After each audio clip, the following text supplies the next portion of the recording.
Hello everybody and welcome back. So, in the last video,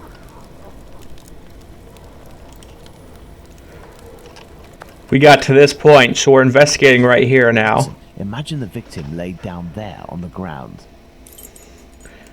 Okay. Her right hand, it is bloody, as is her wrist.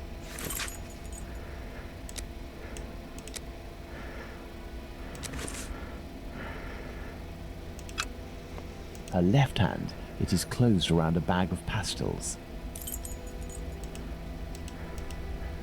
The throat, there is but one clean cut, slightly slanted downwards. Okay. Her knees and dress, they are clean.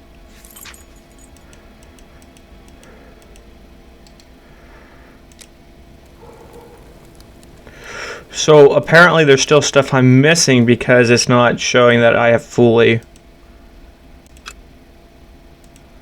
Her knees and dress.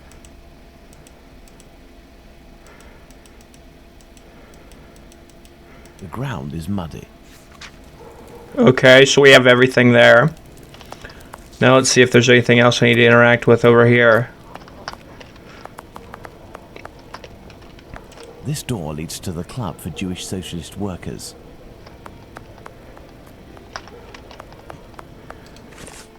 Okay.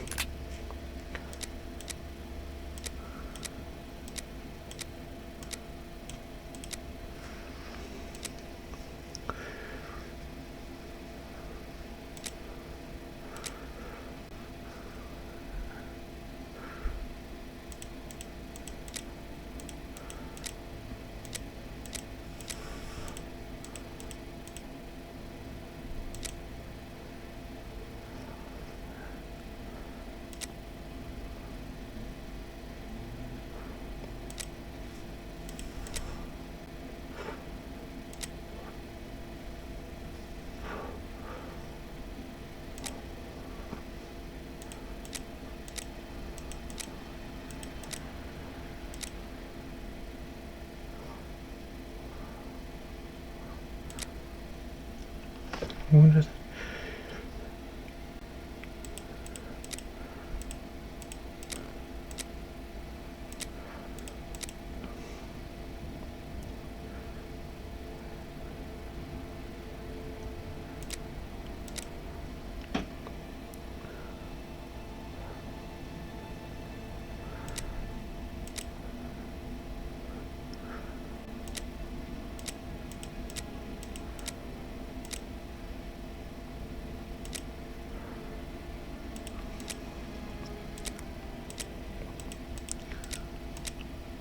Okay, so we gotta think about that for a second. Because that's not right.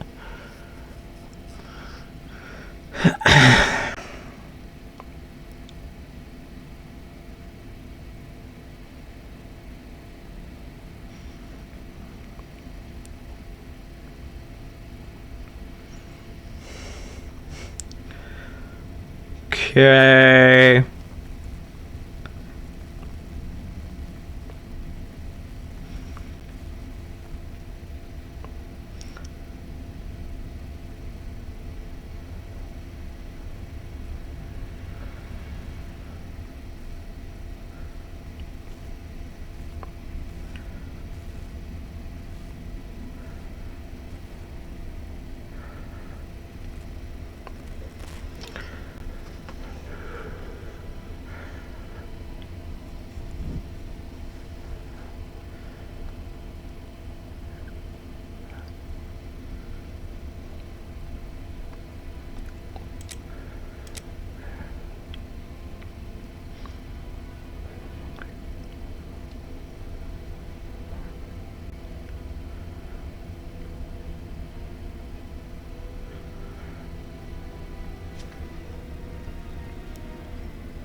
Okay.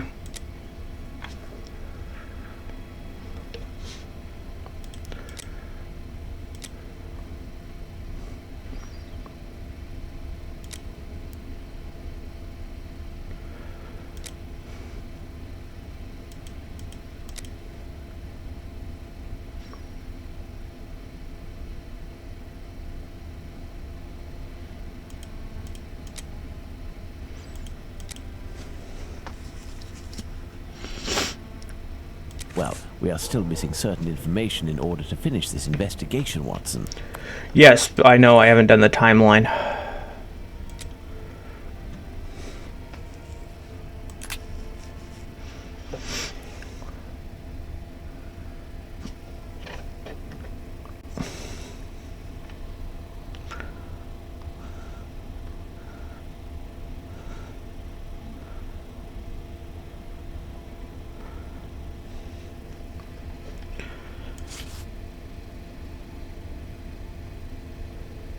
Midnight, the Socialist Club meeting ends. The members, mainly Jewish men, gradually begin to leave the club in little groups or alone.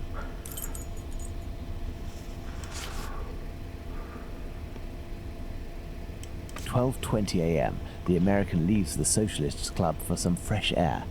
The street is deserted.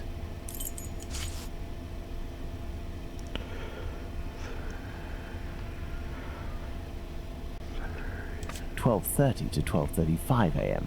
Smith notices Liz Stride talking to the man with the package. Okay.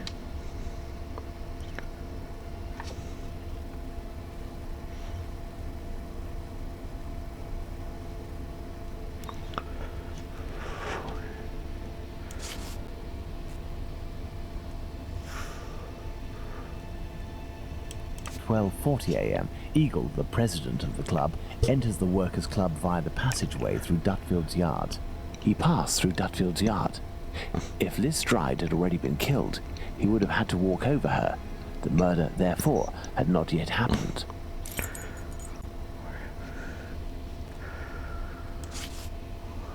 "12:43 a.m. Israel Swartz passes by Dutfield's yard and witnesses the attack on Liz Stride. Okay.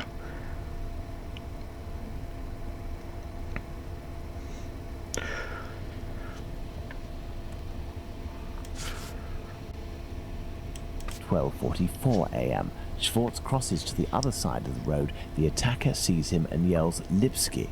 The attacker must have shouted to his accomplice at the end of the road, 'Lipsky,' indicating at Schwartz using his head in an attempt to scare off this undesirable.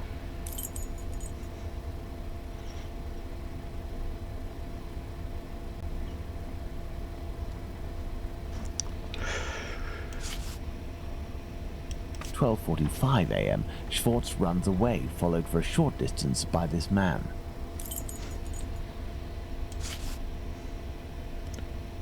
"1 a.m. Mr. Diemschutz wants to enter with his cart, but the pony refuses. We know that the murder took place between 12:45 and 1 a.m. Mr. Diemschutz, therefore, must have disturbed the killer. Let's place Liz Stride's murder on the timeline, Watson.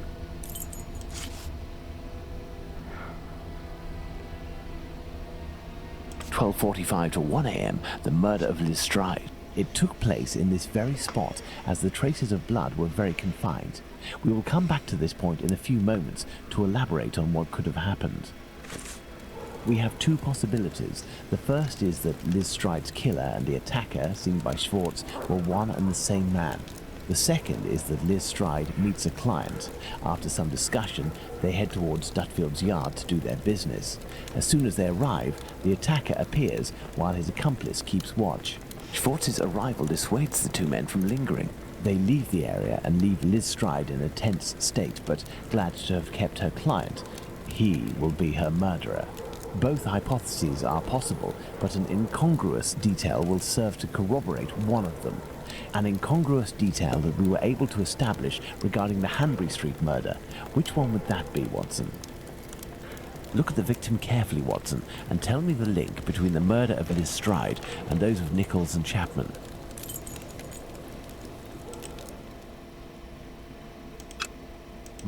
No, that's not it. No, that's not it. No, that's not... The bag of pastels, Holmes. The bag of pastels. Indeed, Watson. If this woman had to defend herself against an attacker, why would she have held onto this bag in her hand?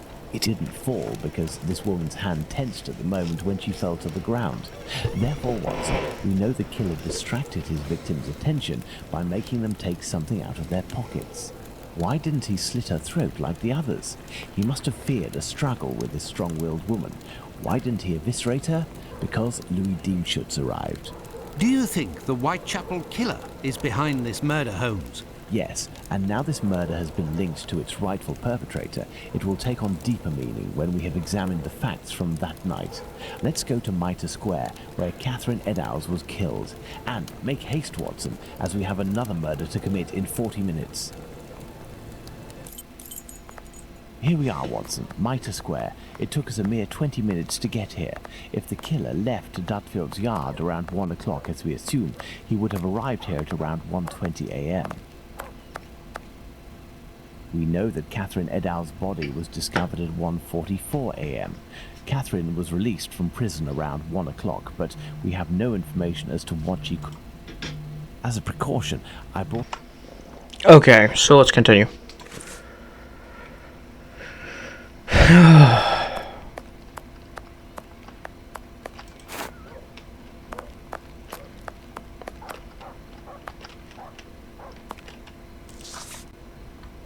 We must, first and foremost, locate the 3 exits leading to Mitre Square, Watson.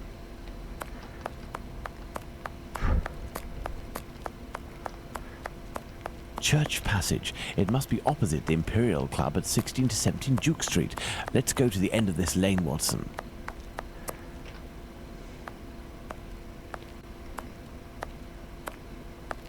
Hello, you must be Abraham Solomonovich, am I right? Yes, that's me. But I know you. You brought a lad to my place to take care of a cat, and I loaned you my mask. That's me. May I present? Dr. Watson, of course. Delighted. And you? I have known for a few days that you are a detective by the name of Sherlock Holmes. Is that so? You don't miss a thing, do you? It was the children who gave me away. Am I right? They didn't want to, but I gained their confidence by offering them a small comb and half a cake. They made a good deal out of it, so I don't blame them. However, I must request, as a personal favor, that you do not reveal my identity. You have my word. Curiosity is just killing me, as you may have guessed. Would it be breaking an oath to confide in me the nature of the investigation that you are leading?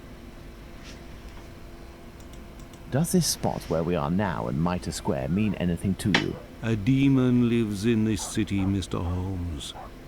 These unmentionable acts degrade the human race and put the Jewish community in terrible danger. Lots of rumors are circulating, but they are but rumors. I see you're leaving the Imperial Club. It's a stone's throw away from Mitre Square, and the 2 recent murders were most probably discussed in there. Do you know if anyone from the club saw or heard anything that night? Yes, Mr. Holmes. That night, 3 members of our club saw a woman talking to a man at the very spot where we are standing, a few minutes before the body was found at the end of this passage. Fantastic, Holmes. Calm yourself, Watson. There is nothing at the moment to suggest it was the victim. Can we meet these members? I am afraid that won't be possible. As soon as the police heard the evidence of these men, they were sworn to silence. I understand. But you are working for the good, and I must tell you what I know. One of the 3 men, my friend Joseph, left that night with 2 other members of the Imperial Club, Harry and another Joseph. It was around 1:35 a.m., perhaps a bit earlier, when Joseph, not my friend, but the other, the Aldgate butcher, exited. He saw a man and a woman in discussion at this very spot where we are. These men must have been about 16 feet away from the couple. That's about right. So Joseph, the butcher, said to the other 2, while pointing at the couple, "Look, I don't like going home alone when I see this kind of people here." My friend Joseph looked at them without noticing anything strange and didn't understand what he meant. They had the look of 2 rather unkempt people, but no more than that.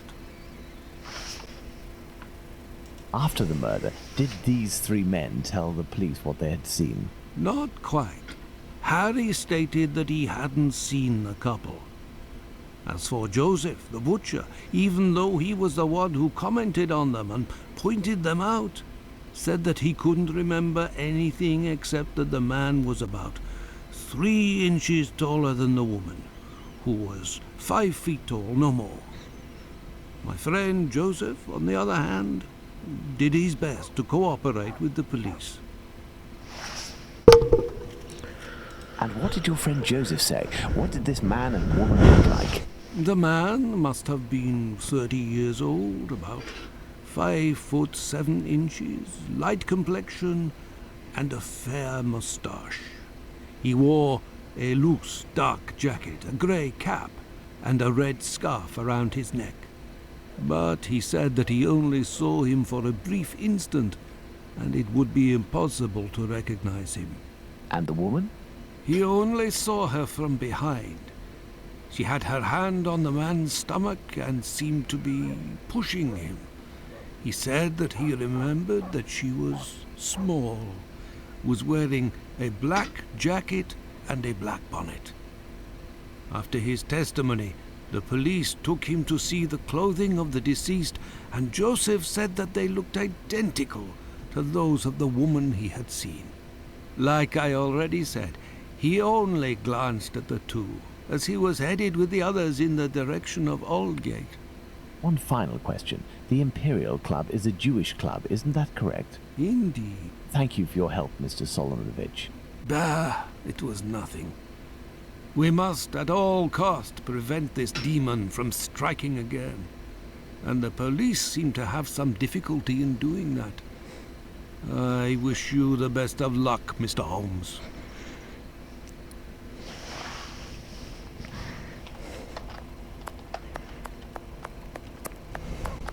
The Imperial Club. I have no reason to go that way.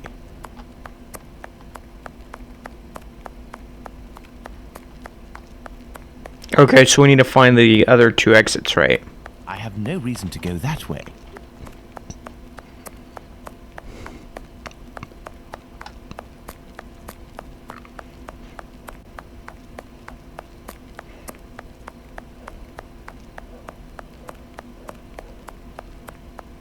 This dark and narrow passage leads to St. James's Place. Nothing of interest here.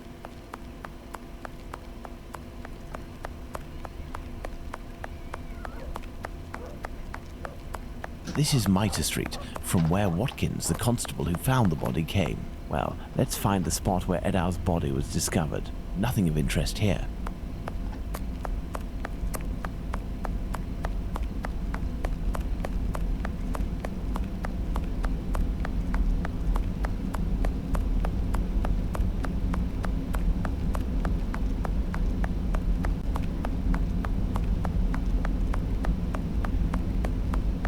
I have no reason to go that way. Okay, so this is not even helping me.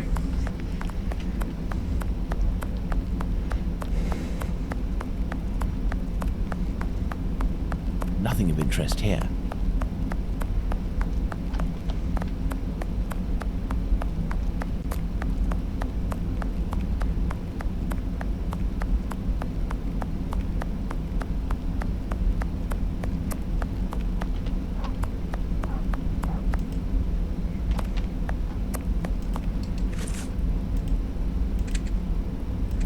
Take the lantern, Watson.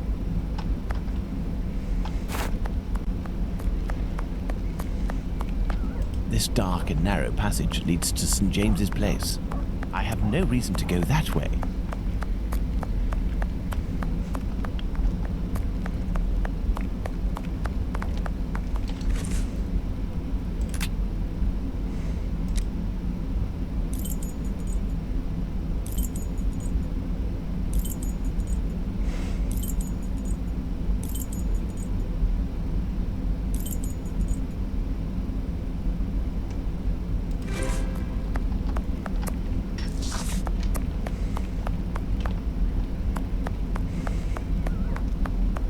No reason to go that way. Watson, we are now in the exact spot where poor Eddowes tragically ended up. Oh, I didn't see that.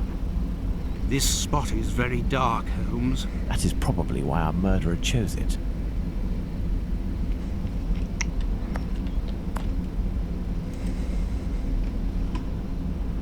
Do these objects spread out by the victim remind us of anything, Watson?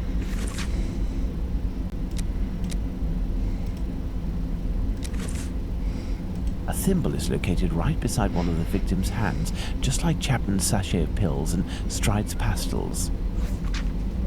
The main incision goes from the sternum all the way down to the groin. The murderer opened this abdomen as if it were an animal carcass. A kidney was removed. The uterus was removed. The head is turned towards the left. The murderer must have been on the right side of his victim. Let's look at her from the front. Ugh. The eyelids were cut off. There is but one wound, Watson. It goes from the left side and descends in a slight oblique towards the right side.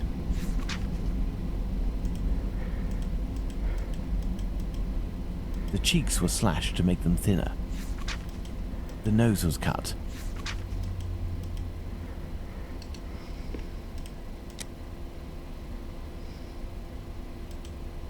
These intestines were pulled out altogether to grant access to the abdomen. Part of this apron is missing. We will follow up on that shortly. The inside of the thighs is clean. Once again, there were no sexual relations between the victim and her murderer. My goodness, Holmes, it was a slaughter. Understand, Watson, that our killer had neither the time nor the conditions to bother with the niceties. He had no more than 7 or 8 minutes at most to kill the woman, open her up, and all the while in total darkness. Holmes, it's a woman, a poor victim you're talking about. Consider all the time this man lost and the risks that he actually took by cutting the victim's face and the lower abdomen in around 20 precise spots, especially the lungs and the liver. These attacks, which I considered gratuitous, are in fact nothing of the sort and have as much sense as the removal of the organs. Watson, we must now consult our timeline. We began in Dutfield's yard, but this time we will try to recreate the actions of certain people, in this case, those of the 2 policemen. Okay.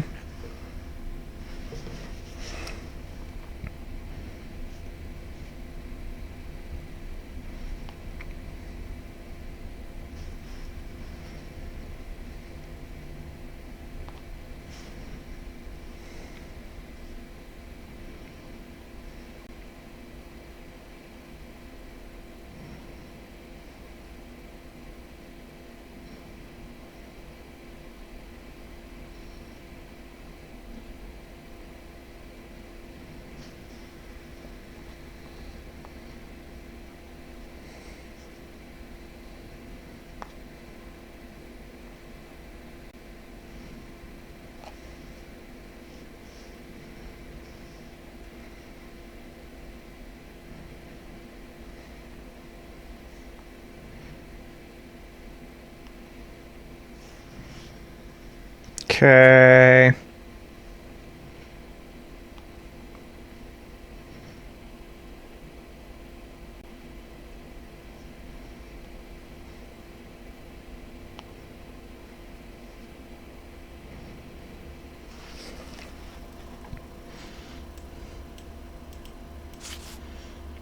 At 1:30 a.m., P.C. Watkins didn't see the corpse while on his rounds.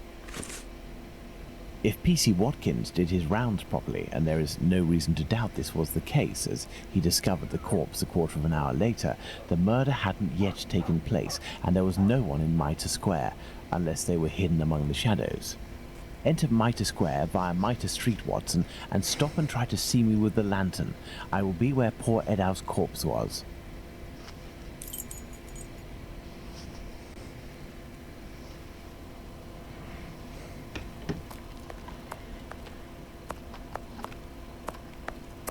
Enter Mitre Square via Mitre Street, Watson, and stop and try to see me with the lantern. I will be where poor Edow's corpse was.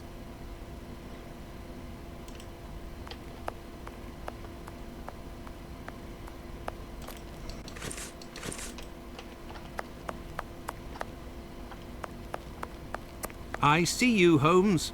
Perfect, Watson. Let's look at our timeline, Watson.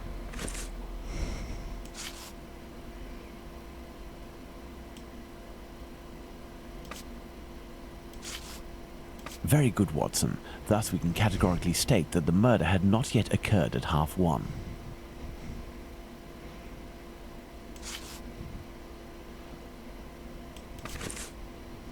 1:42 a.m. PC Harvey arrives in Mitre Square. It should be noted, Watson, that the constable didn't enter Mitre Square. He could not have seen the corpse lying on the ground. But would he have been able to see a man sitting or standing? Go to the church passage entrance, then come back and try to see me while holding your lantern. I will stay at the spot where the victim was discovered.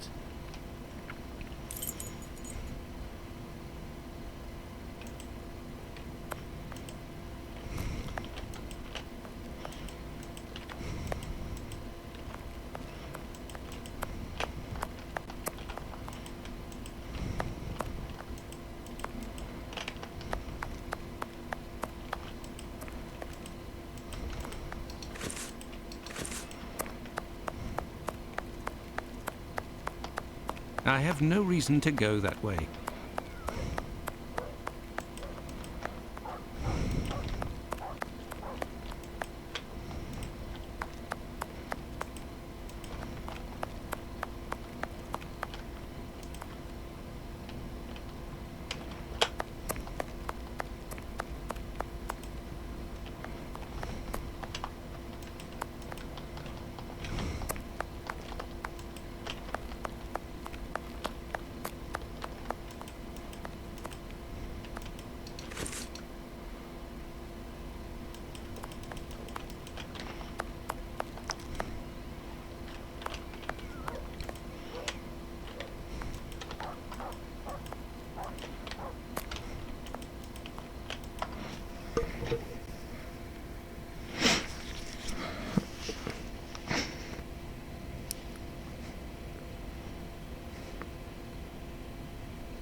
Okay.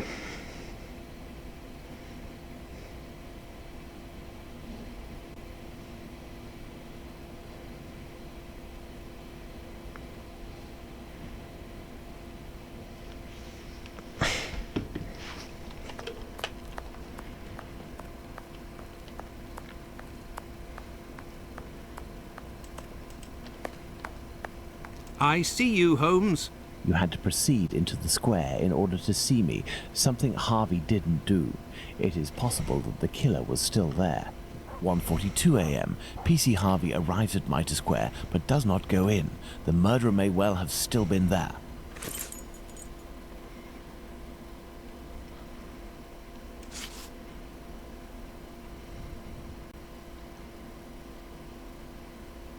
One 1:35 a.m. A man and a woman are arguing at the entrance of Church Passage. The man came from Aldgate. 1:44 a.m. The body is discovered. Let's put the murder of poor Eddowes on the timeline, Watson.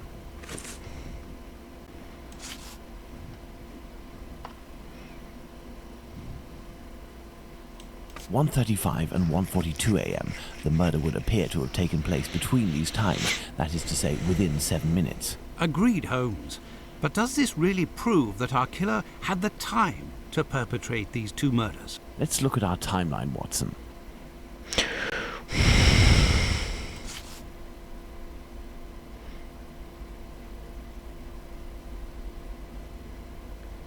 There, Watson. We are now certain that the murderer really had the time to commit these two murders. Incredible! Let's look at our deduction board, Watson.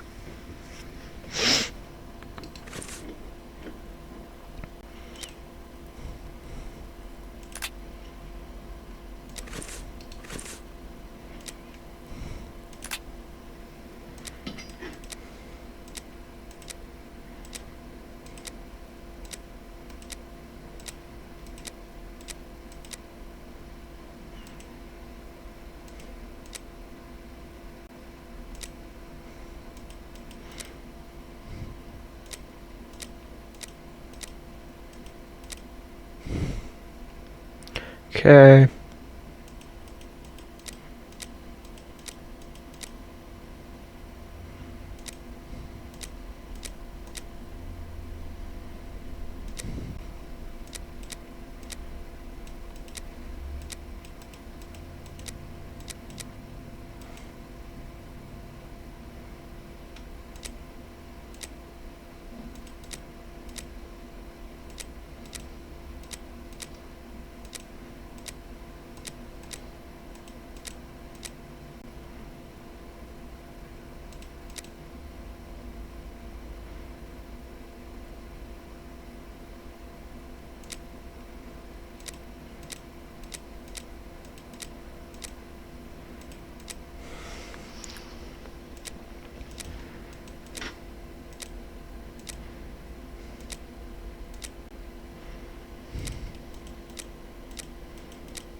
This spot is making me nauseous.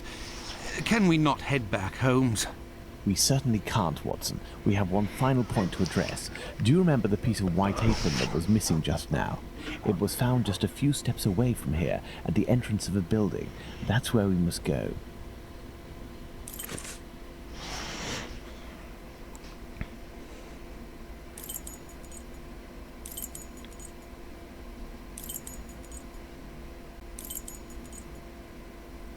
I have no reason to go that way.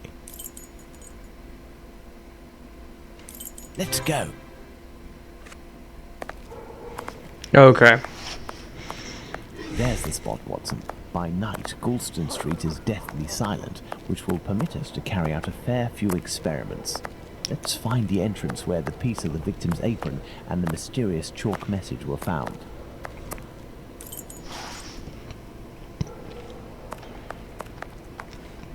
Nothing of interest here.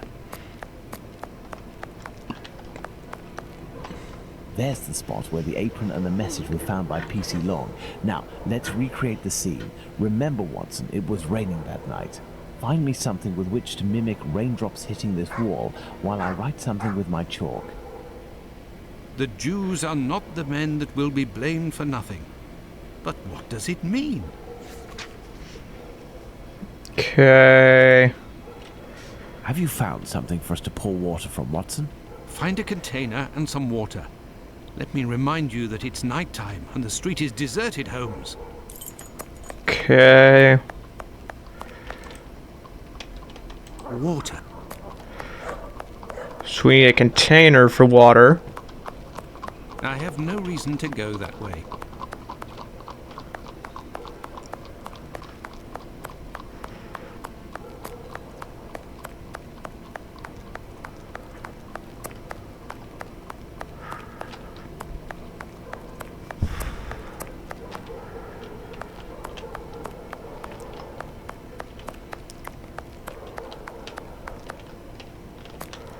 An old wooden pole. A merchant probably threw it out. That may come in handy. Who knows?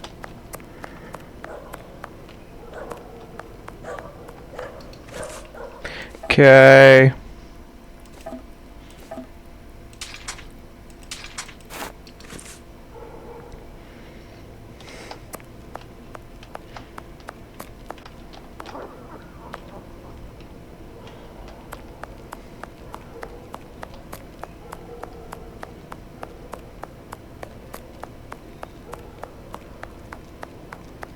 Water.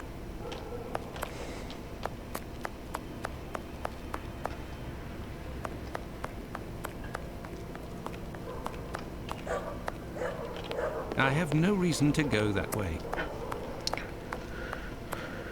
Okay. That may come in handy. Who knows?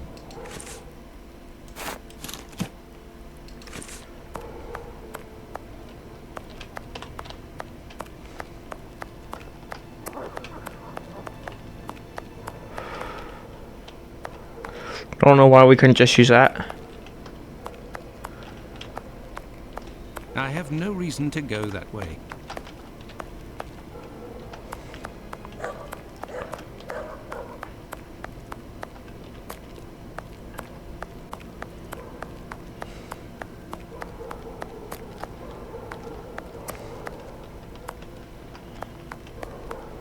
Water.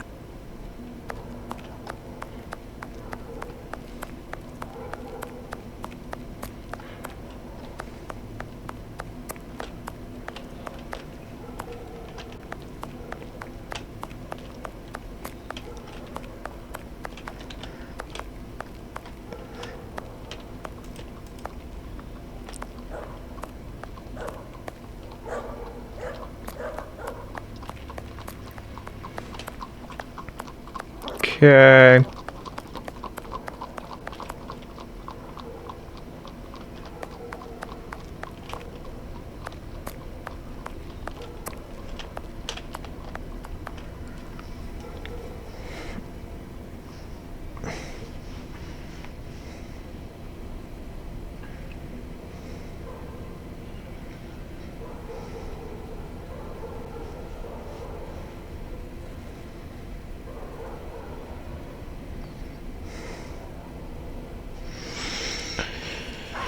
Oh.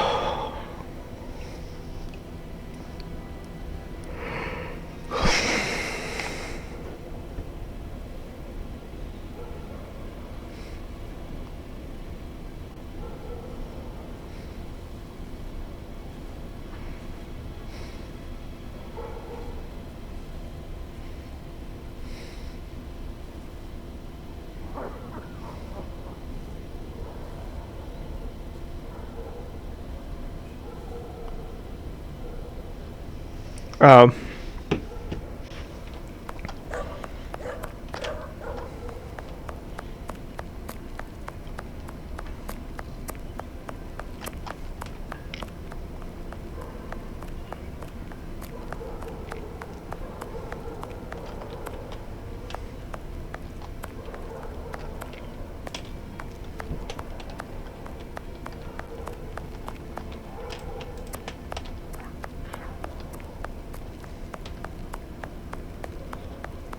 A watering can.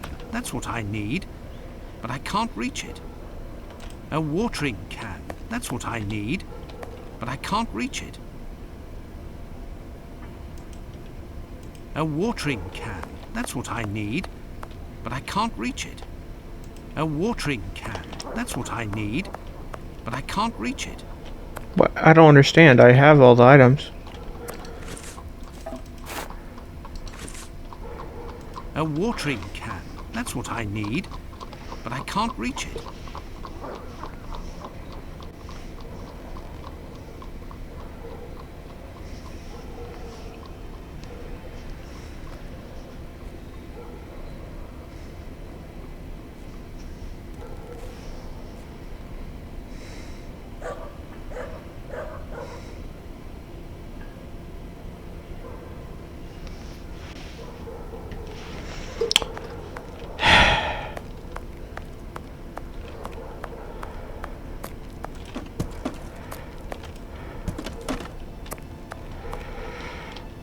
A watering can. That's what I need. But I can't reach it.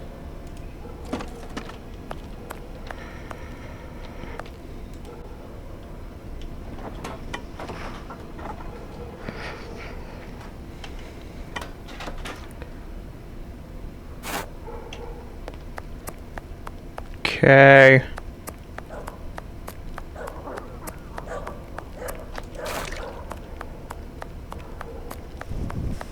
Have you found something for us to pour water from, Watson? The Jews are not the men that... Yes, I have, Holmes.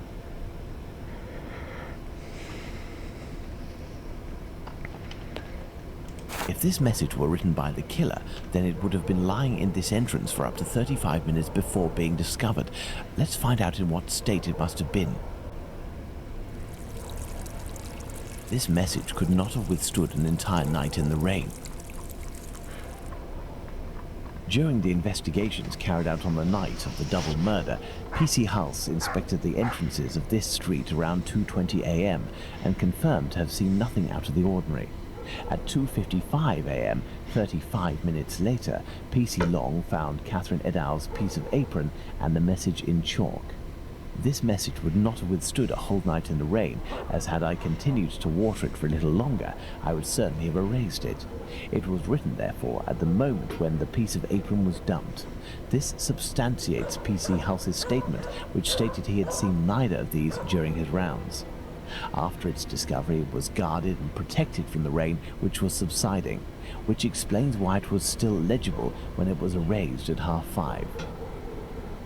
My dear Watson, when you met P.C. Smith on his rounds in the street, where was he? On the pavement or in the middle of the road? In the middle of the road, Holmes, without a shadow of a doubt. Good. You will go down the street with your lantern as if you were a policeman on patrol, using Smith's position as a guide. As soon as you see the entrance where I used the watering can, tell me if you see anything.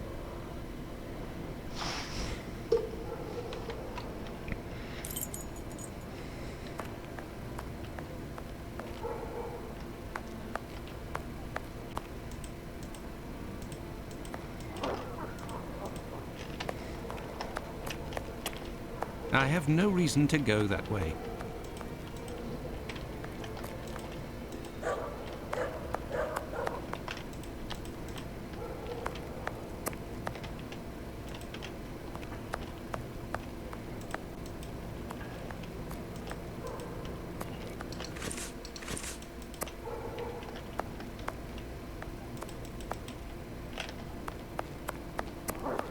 I have no reason to go Okay, away. I hate this. He doesn't want to line up right.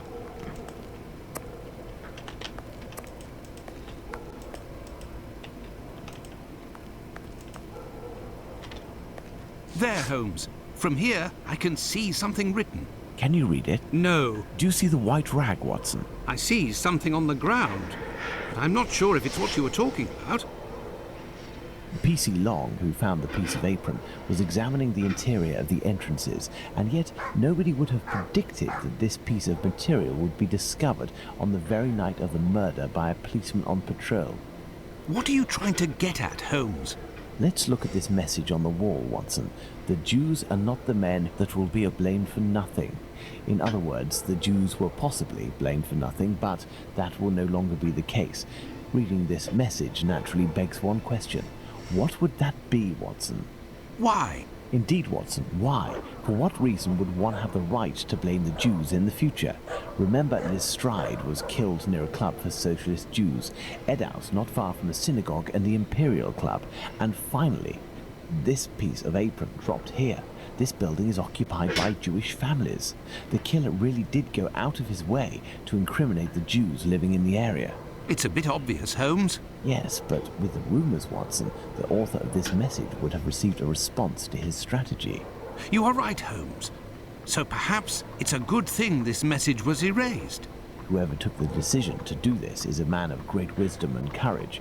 Let's return to Baker Street, Watson. I have some pipes to smoke to help me think more clearly. Let's go back to Baker Street. Home, sweet home.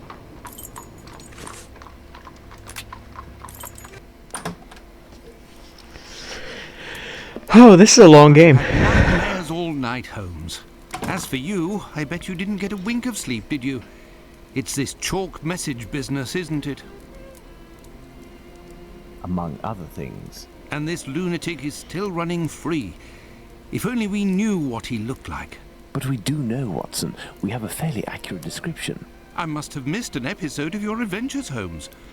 Not only have I heard you discredit the value of our eyewitnesses, but the few descriptions we do have don't seem to correspond.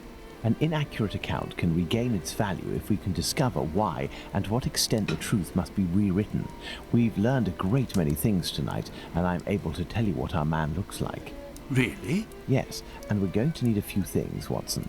Find me 3 mannequins, my worker's costume, my 3 full wigs, one of your worn garments, yes, that can be used for the workman's outfit, and one of your old suits. Oh, and my deer stalker, the one I never wear, but everyone seems to think I wear day and night.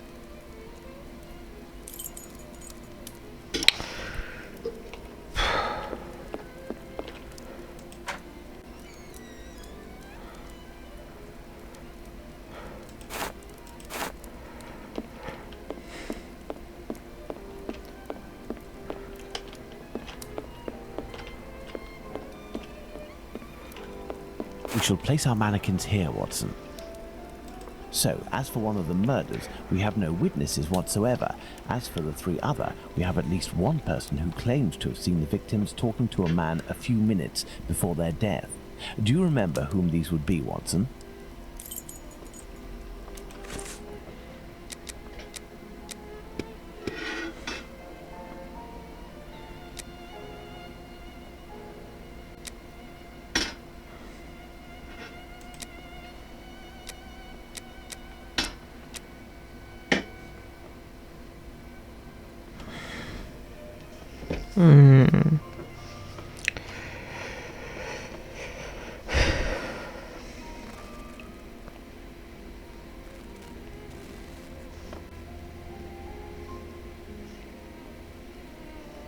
No.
Bravo, Watson. There are our 3 witnesses.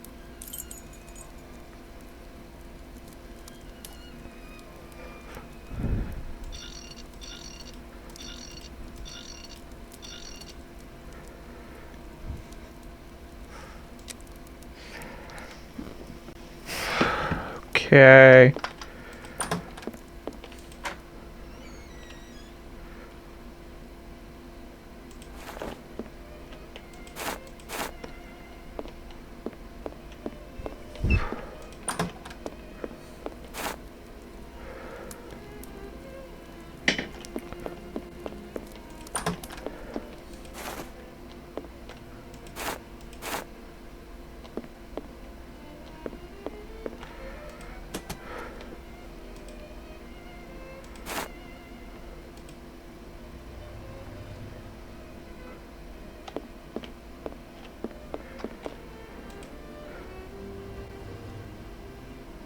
A wig.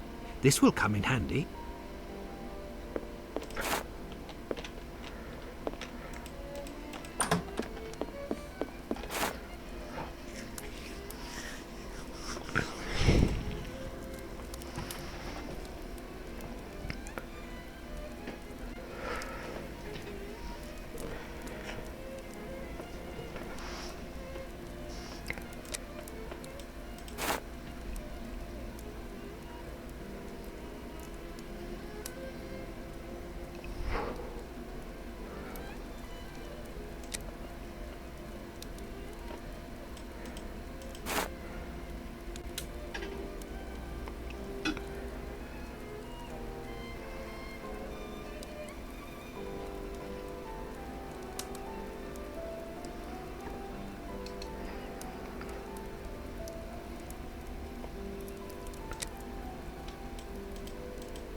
Okay, I'm going to take a break and then come back to this.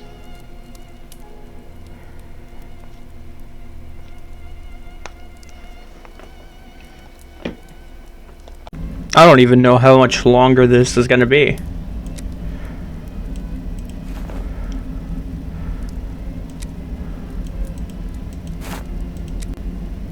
Oh yeah, I forgot last time. Oh.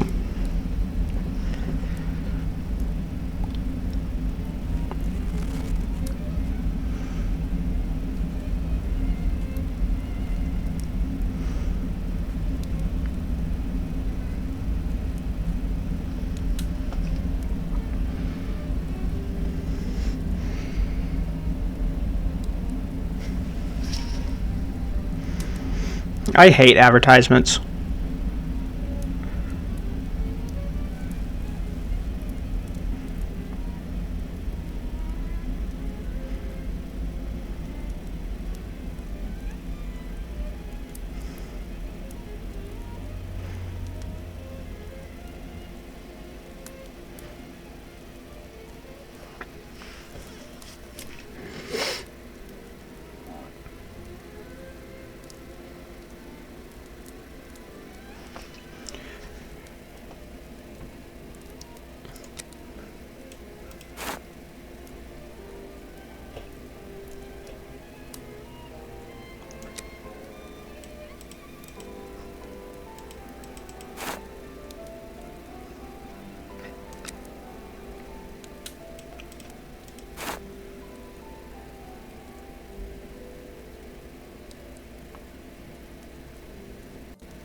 Okay, and then we need to find one more hat.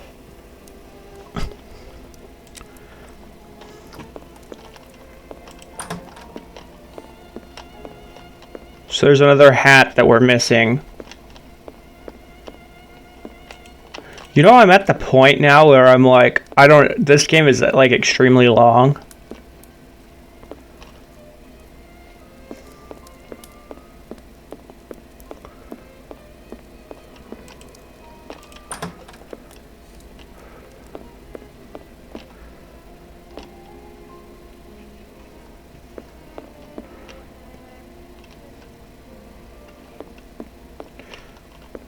Like, where's this last hat?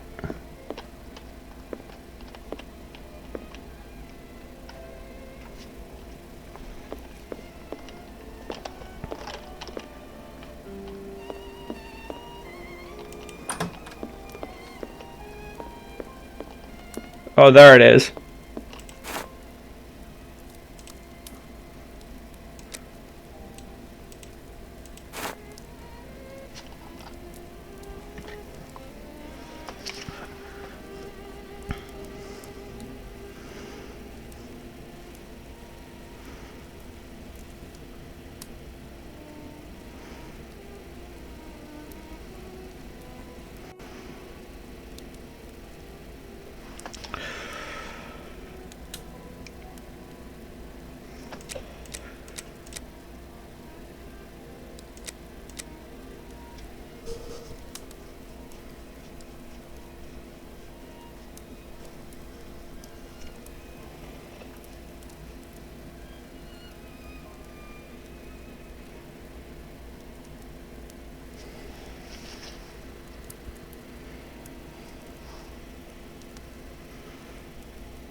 I think it's weird that whenever you reverse a video, you still get the ads.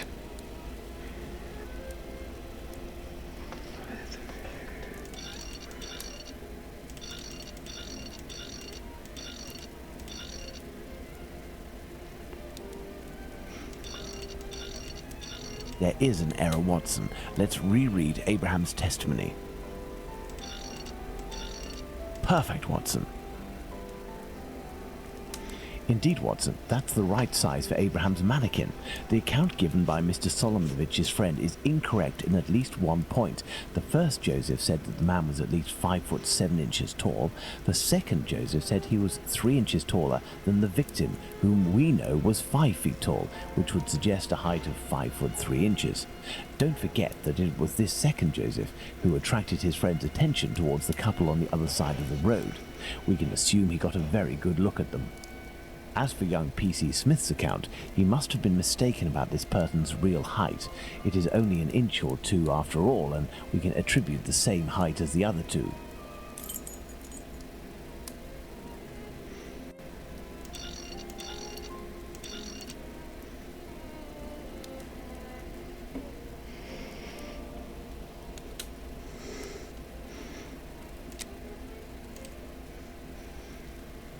It's acting like that's wrong, but it's right.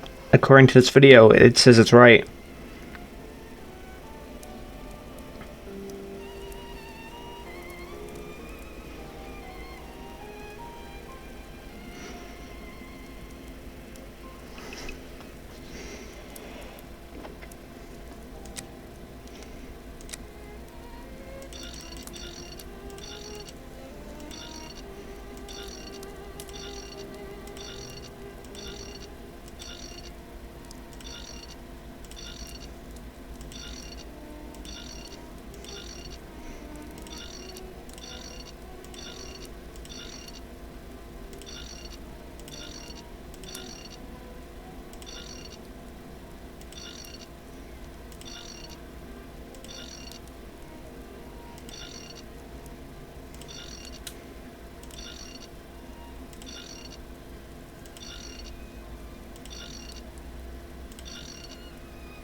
Okay, so if I look at this, right?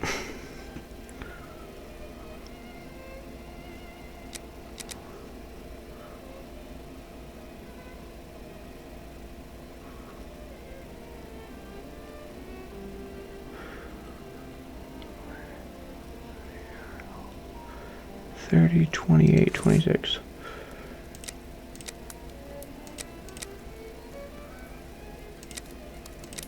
$30, $28, $26. I don't understand.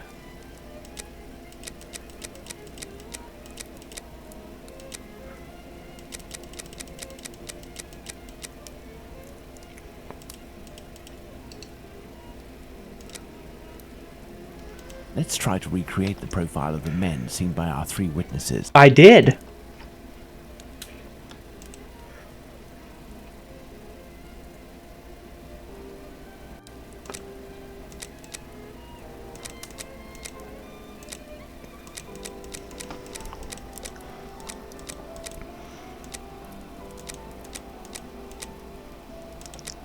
That should be right.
There we are. Magnificent.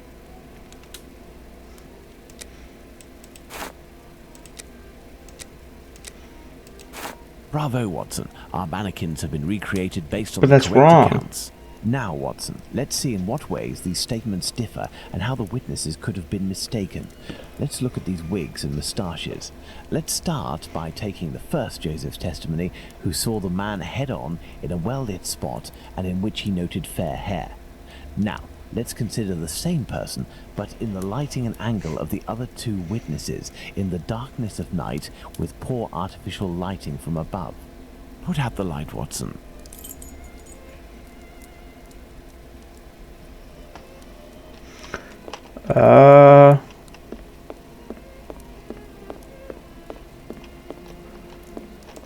Thus, poor lighting and a backlit subject can affect our perception of shades and colors. The wigs from Abraham's mannequin took on the same color as the other two. The three testimonies, therefore, don't contradict one another, and we can apply the same facial hair to all three mannequins. Turn on the light, Watson.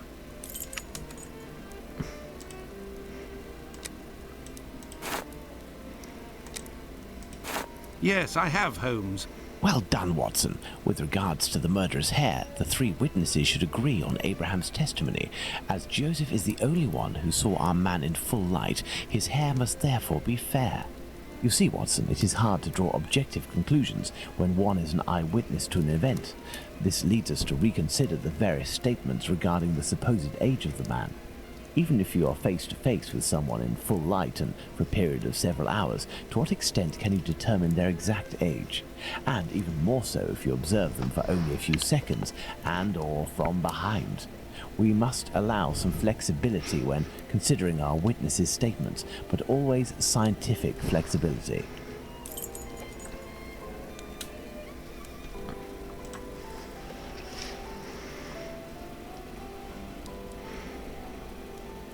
Okay.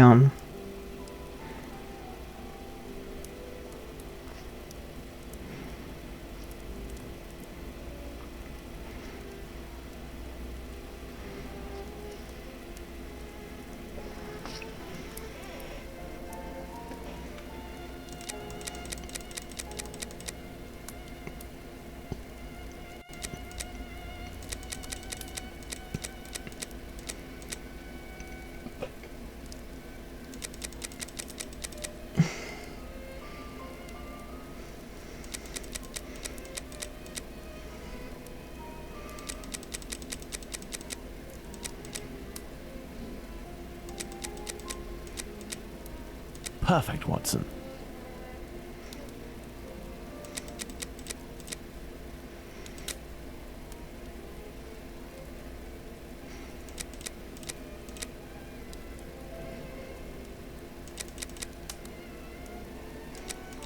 There we are. Magnificent.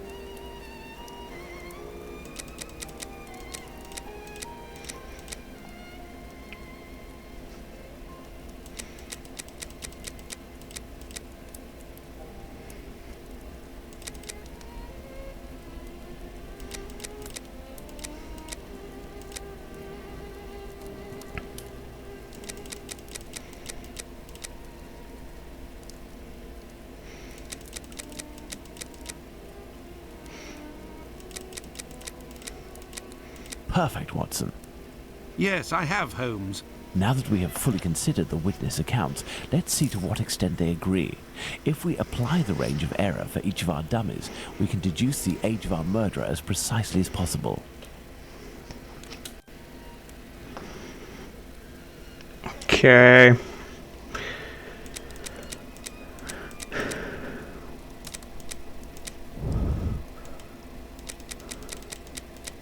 Perfect, Watson. Within a margin of 1 year, Watson, the age of our murderer is 33 years. But the man described by Smith was dressed respectably, whereas the other two were poorly dressed. Indeed, but Whitechapel's respectively could quite easily describe the Sunday bests that all lower-class men own. Now, let's place ourselves in the shoes of Liz Stride's killer. He has just slain his victim and sees Louis Diemschutz discover her body. Our killer is at great risk if he stays in the area. He therefore gets away from the spot. But he wants to kill again. However, he might have been spotted in the area before having committed the murder by a constable on his round, perhaps, who managed to get his description. What do you think the killer will do?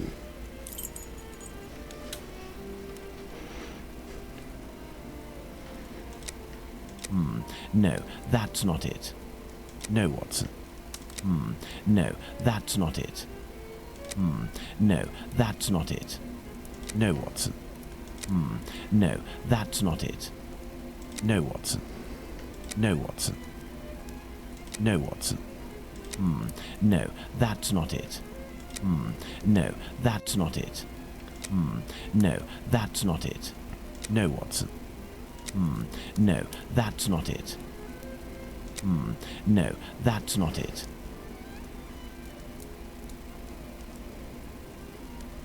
No, Watson.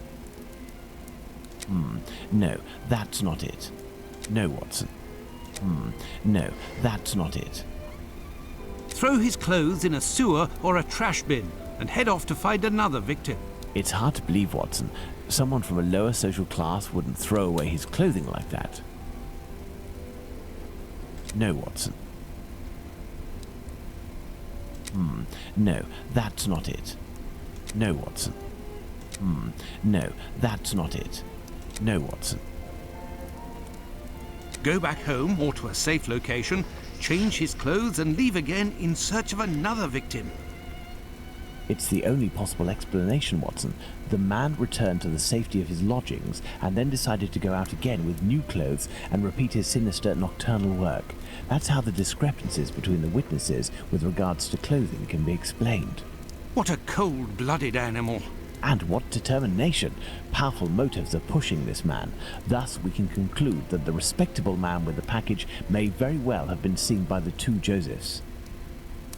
Even if it is just a mannequin, it's giving me goosebumps. But have we really made any progress, Holmes? I mean, there must be thousands of men in Whitechapel who match this description, wouldn't you say? You're right, Watson. We have worked on who, now let's work on where. We need a map of Whitechapel, and please also find me a pencil, 2 compasses, one of which can draw ellipses. Oh no, not more garbage that I'm gonna have to do.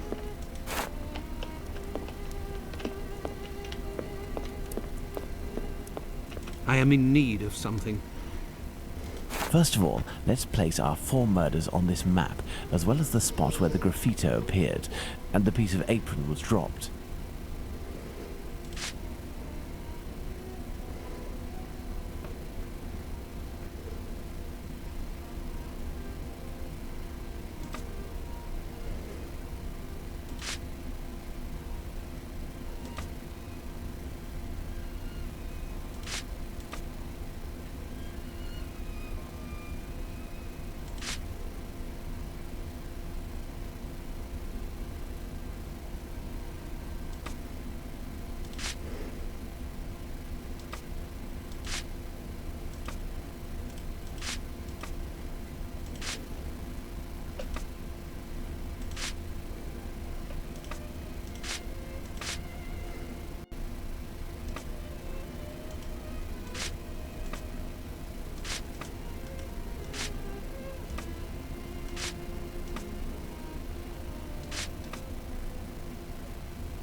Perfect, Watson. Let's connect each crime scene to the one out of the others that is the furthest.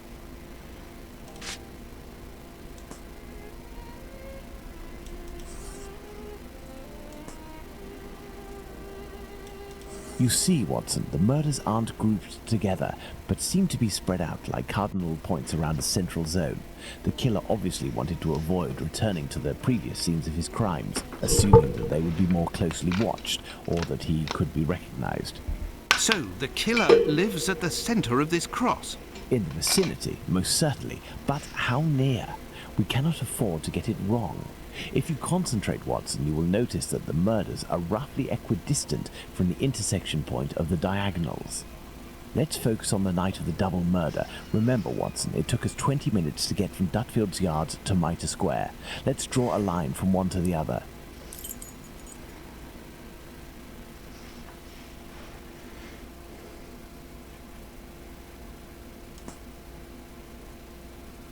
Perfect. We didn't make the trip as the crow flies, but that would not harm our estimate. Let's suppose the killer left Dutfield's Yard at 1 a.m. and arrived in Mitre Square at 1:35 a.m. when he was seen by the two Josephs. If he took 5 minutes to change his clothes, that leaves a range of 10 minutes to determine where this man's lodgings are. We must determine the area in which one can go from Dutfield's Yard to Mitre Square in less than half an hour. To do this, let's draw an ellipsis. The length between Dutfield's Yard and Mitre Square corresponds to 20 minutes. By adding half.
Okay, this is going to be annoying.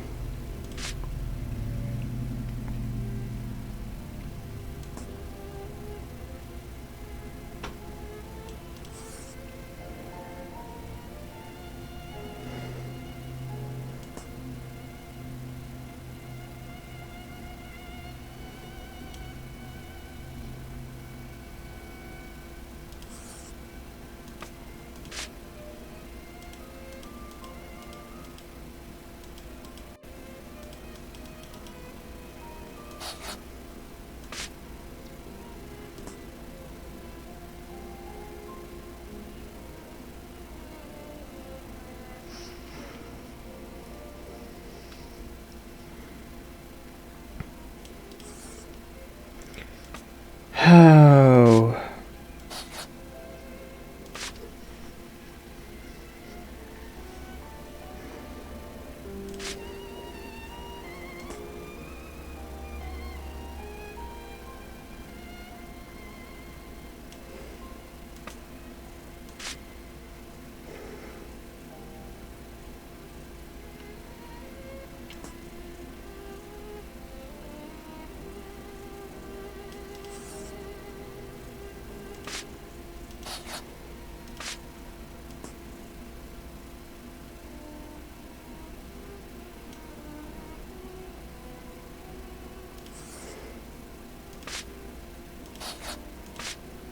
Ugh, stop turning off, phone.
One thing I hate is it has to be side to side.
Okay.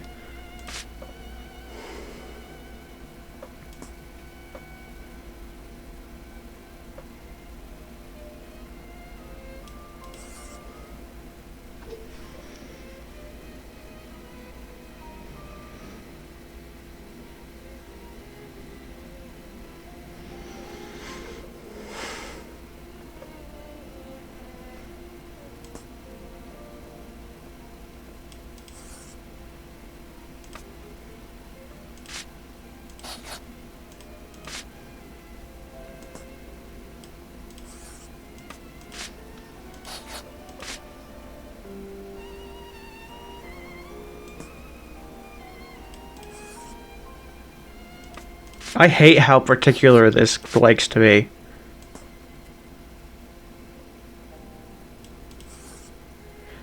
That's fine enough. They should count it.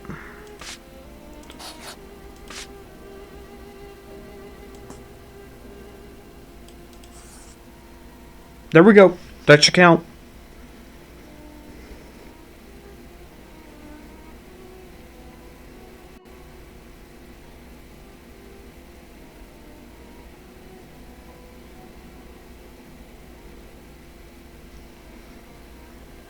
Are you kidding me?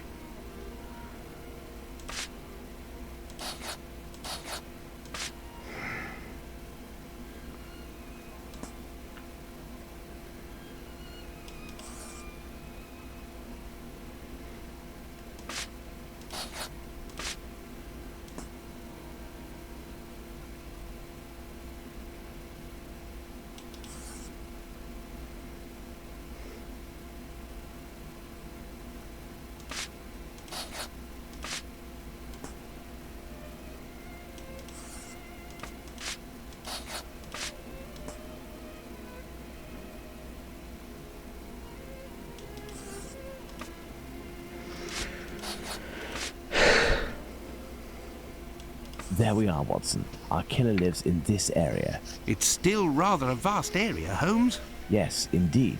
And our goal is to reduce this area as much as we can. We must consider the fact that the murder at Mitre Square was committed under a certain amount of pressure, given that the killer knew he was wanted for the acts he committed not long before. We can assume that he had to do it in a safe zone, that is, an area not far from where he lives. Let's trace...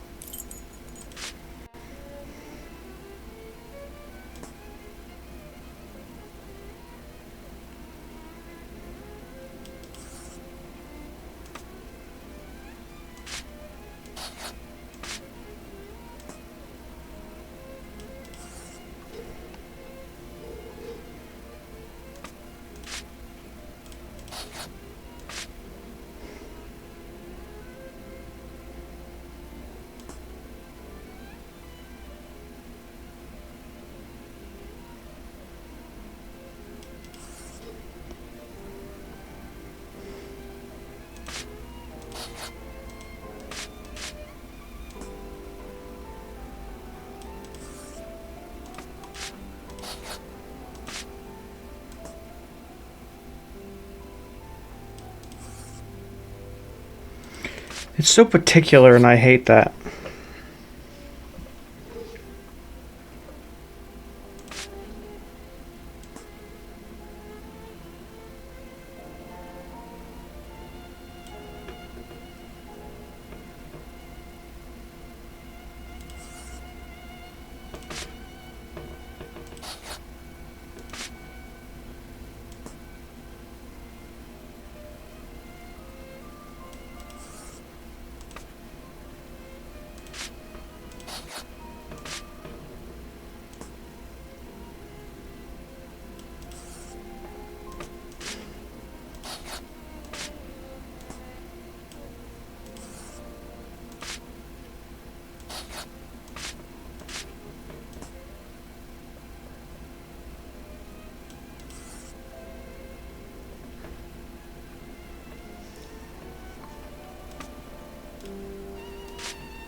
That should be right.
Our killer must surely live inside this circle.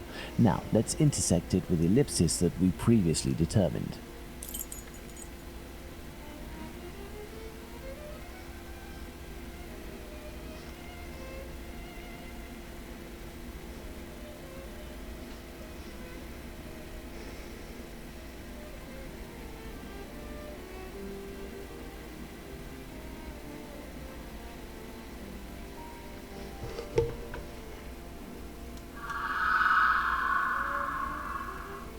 There we are, Watson, the Aldgate district.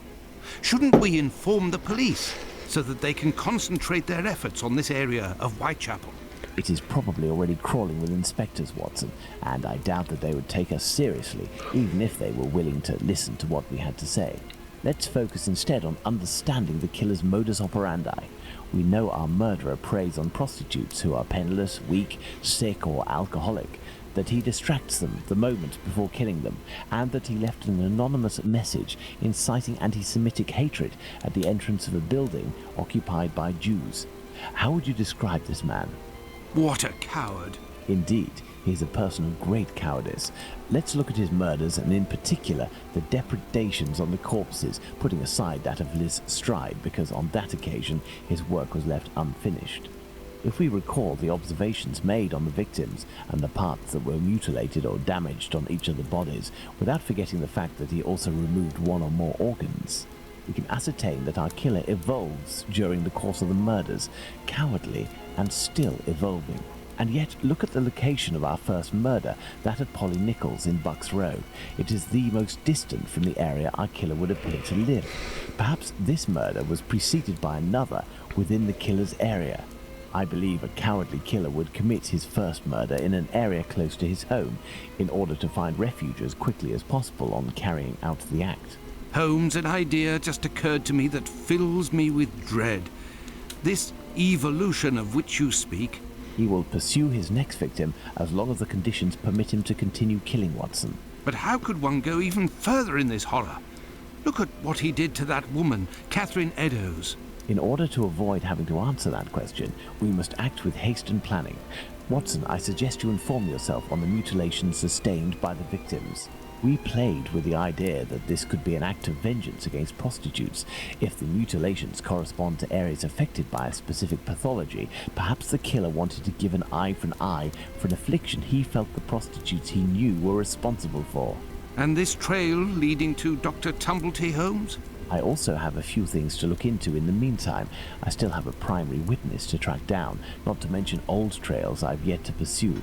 See you soon, Watson. When we first spoke about the Bucks Row murder with Watson, he was reading a newspaper, The Star, dated September 1st, 1888, I believe, which mentioned similar murders in the preceding months. I have no chance of finding the police reports, but perhaps I could find some information at the Central News Agency. I must go there at once. Afterwards, I'll go back to see Abraham, the owner of the pet shop in Whitechapel. The second Joseph's statement would lead me to believe that he may know the man spotted on the corner of Church Passage that night. If that's the case, I must find this witness so I can question him.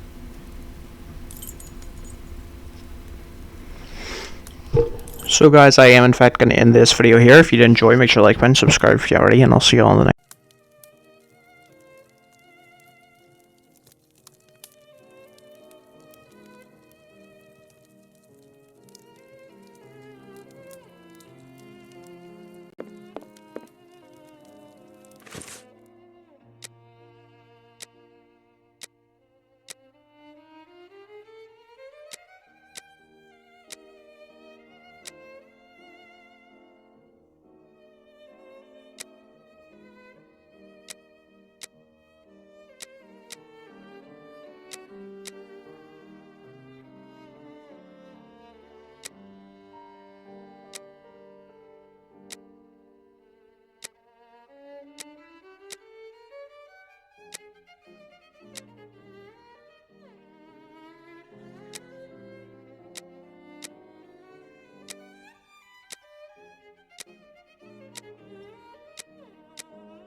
I have no reason to go that way.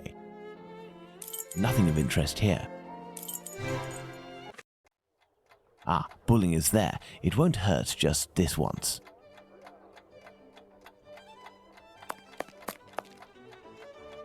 Hello, Mr. Bulling. So, did your colleague tell you about the tip?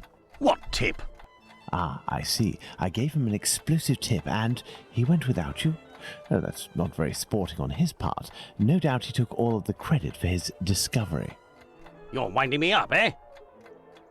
I must show Bulling something to make him believe me.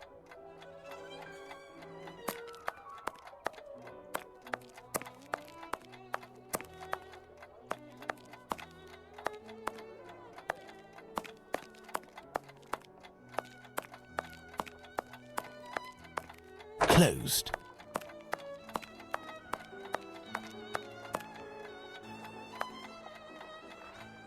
What do you want? I'm not winding you up. The proof is that he gave me this advance on the debt. The traitor! He owes me if I find him! Before I leave, can you do me a favor? Heck, tell me. I'm looking for some reliable info on the murders committed in Whitechapel in the months before Polly Nichols' attack. Reliable? Ha! You really think you'll find that here? Fine. I'll be honest with you. We have folders that group the dispatches from the current year into categories. In the police law category, you'll find the transcripts from the trials and investigations that we sell to the newspapers that ask us. Perfect. Sadly, I am out of time. I'll leave you to solve it, eh? You're the detective, aren't you?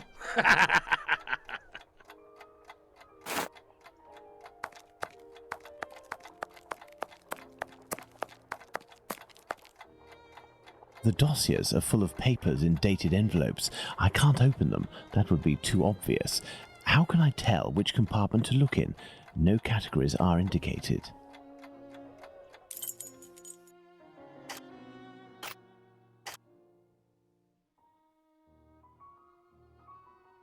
An envelope is torn. I can tell that this dispatch contains economic information. This compartment was repaired recently.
These envelopes contain dispatches of police and judicial cases. Now, I need to open them discreetly. I must try to unglue the openings.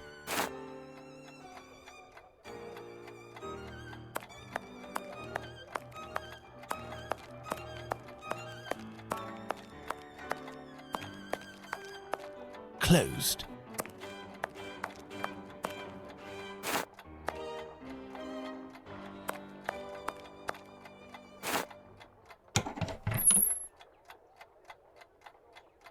I need something.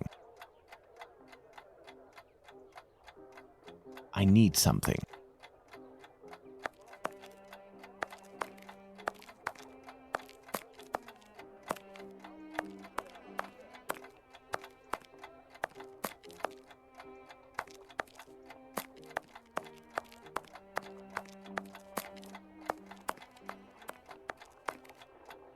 Water. I need something. There, that will provide me with steam.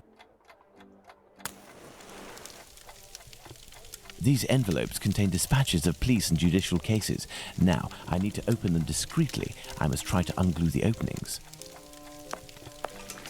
Open, and it looks like I'm in luck. This envelope contains precious information. The information excludes the murder of the first woman, Miss Smith. Jack the Ripper can't be the author of that crime.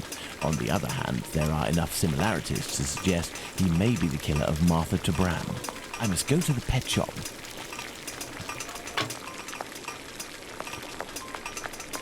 I must go to the pet shop.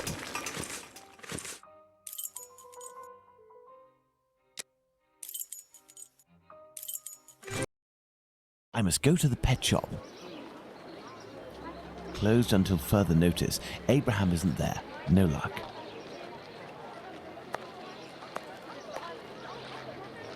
Beep beep. Good evening. Oh, good evening, sir. Do you know why Mr. Solomonovich's shop is closed? No, I don't. Perhaps his cousin, the cobbler, knows. But I believe the police came to take his animals. I think that might have something to do with it. When was this? During the day. The kids you were with the other day were there, they told me. They just came by to ask for some cat's meat. They didn't have any money, but I gave them some anyway. Ah, Is something wrong? it's just that there was a little girl with them, the same age as mine. My little girl who went away with her mother, with the angels into the sky. Dr. Watson told me about your loss. Please accept my condolences. Would you like to talk about it? How did it happen? The illness, sir. My poor little girl was in agony, and her face and body were ravaged by the disease. Her face? Yes, she looked like a ghost. What illness was it? Dr. Gibbons tried to explain when I took my little girl to see him, but I didn't understand. I'm sure that he was trying to insinuate it was my fault. I'm sorry, but I don't want to talk about it anymore. I understand. Farewell. Let's go and see Dr. Gibbons.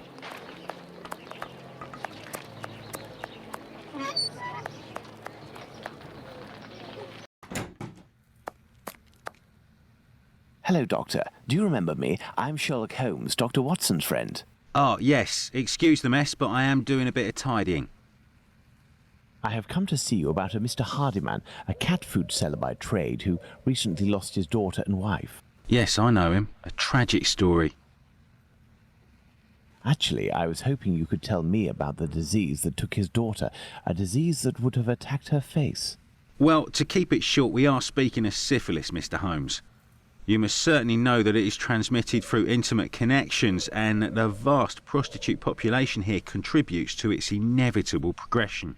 It destroys individuals by spreading through the body slowly. The most obvious symptoms can be found in the genitalia and on the face in the form of pustules or lesions. Sometimes this illness can destroy whole families. The father catches it from a prostitute, he transmits it to his wife, who in her turn passes it to the kids which she bears or nurses. These cases are numerous in the vicinity. Certain children, and this is the case of the little girl whom I won't name, suffer from an emaciation of the face which will, apart from predicting an imminent death, bring infamy upon the family. Emaciation of the face? Yes, what we sometimes call the pox. I will give you a photograph. One cannot be mistaken on the origin of such a face. The eyes seem to be void of lids, the nose is inexistent as if it was cut off, and the cheeks are chiselled as if cut with a knife. This loss of facial matter, this emaciation, is in this area often the gift from a father to his children. Can I keep this photograph? I should destroy it, but if it can remind you that one must sometimes think twice before giving in to physical attraction. I always seem to find myself alone in such cases. Thank you, Doctor. Let's go to the cobbler's.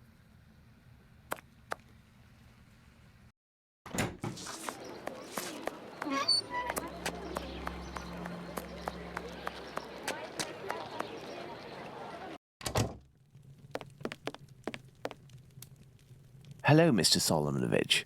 Ah, Mr. Holmes, how are things with you? I heard your cousin Abraham had a problem with his shop. What happened?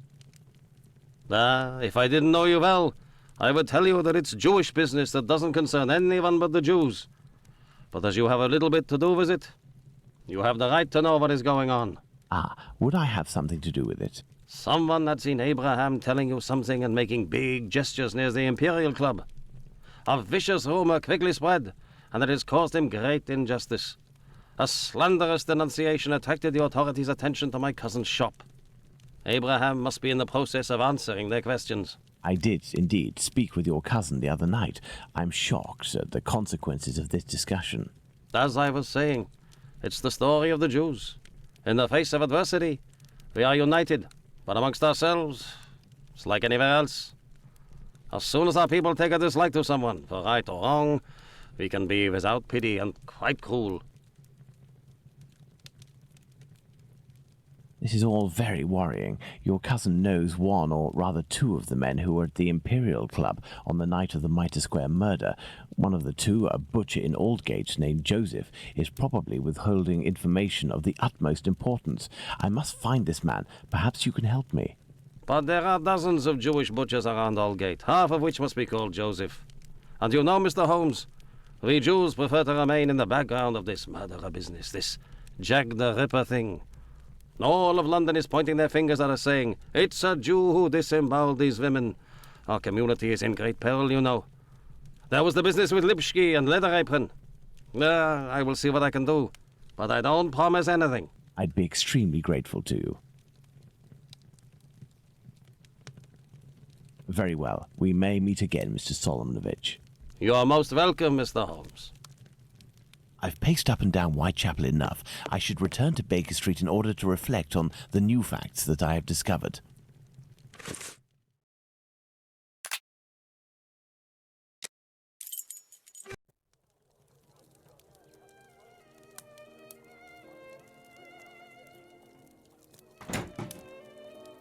Hello, Holmes.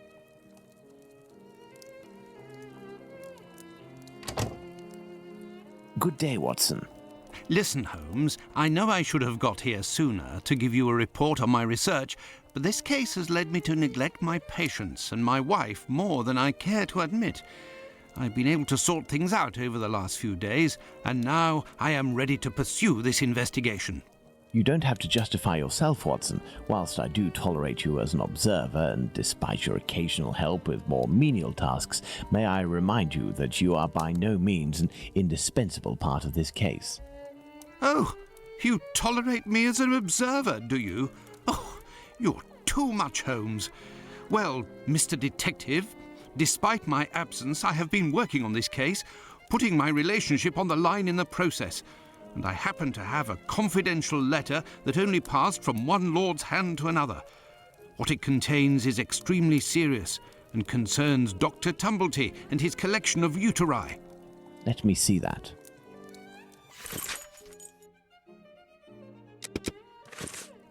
Excellent. This American could turn out to be of great use to use. That's right, and that's not all. I did some research and finally found an illness that affects the genitalia and can, in certain cases, cause facial symptoms resembling the mutilations seen on the last victim. It is called, would you believe? Syphilis and the emaciation that can be seen in affected children. I have known that for days, Watson. Really? Listen, now you're already here, Watson, we may as well continue the investigation. Do you remember the map on which we established the area in which our killer lives? I think we should continue our study.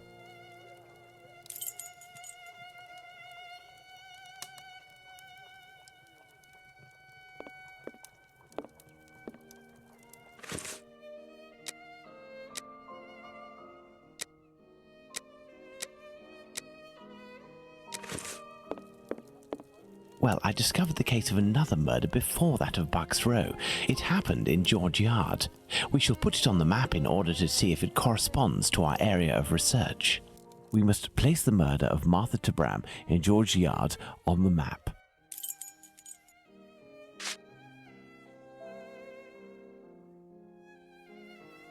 That is where Martha Tabram's murder took place. There's no point going there.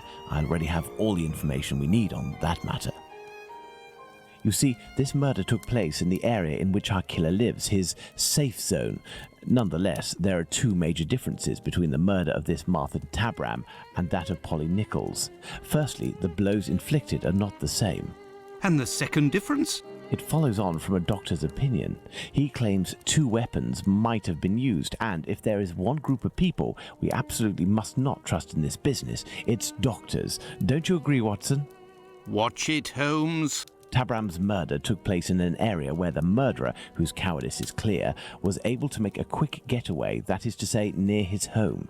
For his second murder, he would have wanted to go further afield, so the police would not link these two cases. And as for the other murders, seeing the ineffectiveness of his last one, he headed in different directions to kill his victims while still staying in the vicinity and without going any further than necessary, and all the while planning his escape. My dear Watson, we now know what this man looks like, in what area he lives, and that he suffered directly or indirectly from syphilis. Let's not forget the anatomical knowledge he must almost certainly possess. Given his lower-class background, a butcher seems very likely. However, it may be the case that the man was a butcher once, but is no longer. He might also have been a medical assistant. Who knows? That's why we need the testimonies of the other Joseph and Dr. Tumblety in order to be certain. What shall we do, Holmes? As the police's cooperation is futile and can be ruled out, we have nothing to do but wait. Watson, wait, and hope we see one of these two men before the killer strikes again. At last, a long day's work done. How are you doing, Holmes? Fine, Watson, just fine. I suppose you still haven't heard any news from Whitechapel. No, Watson. It's been almost a month now. Who knows?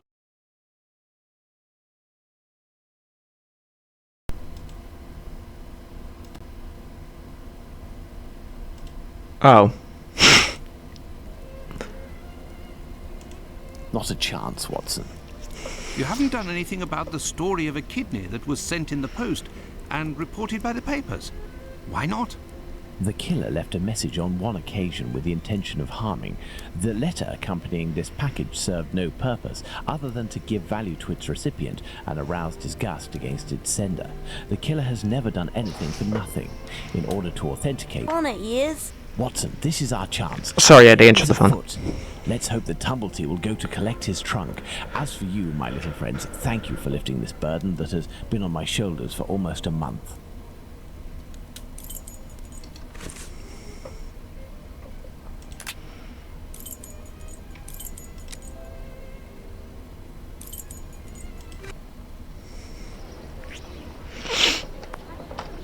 He is here. The doctor is here, up in his room. Peeking through my door, I saw him go up the stairs, and I think that he has a pistol. Regarding the trunk, did you do what I told you to? Yes, I jammed the lock and filled the trunk with stones. Should we call the police? Absolutely not. Go home, lock your doors, and if you hear a gunshot, shout as loudly as you can.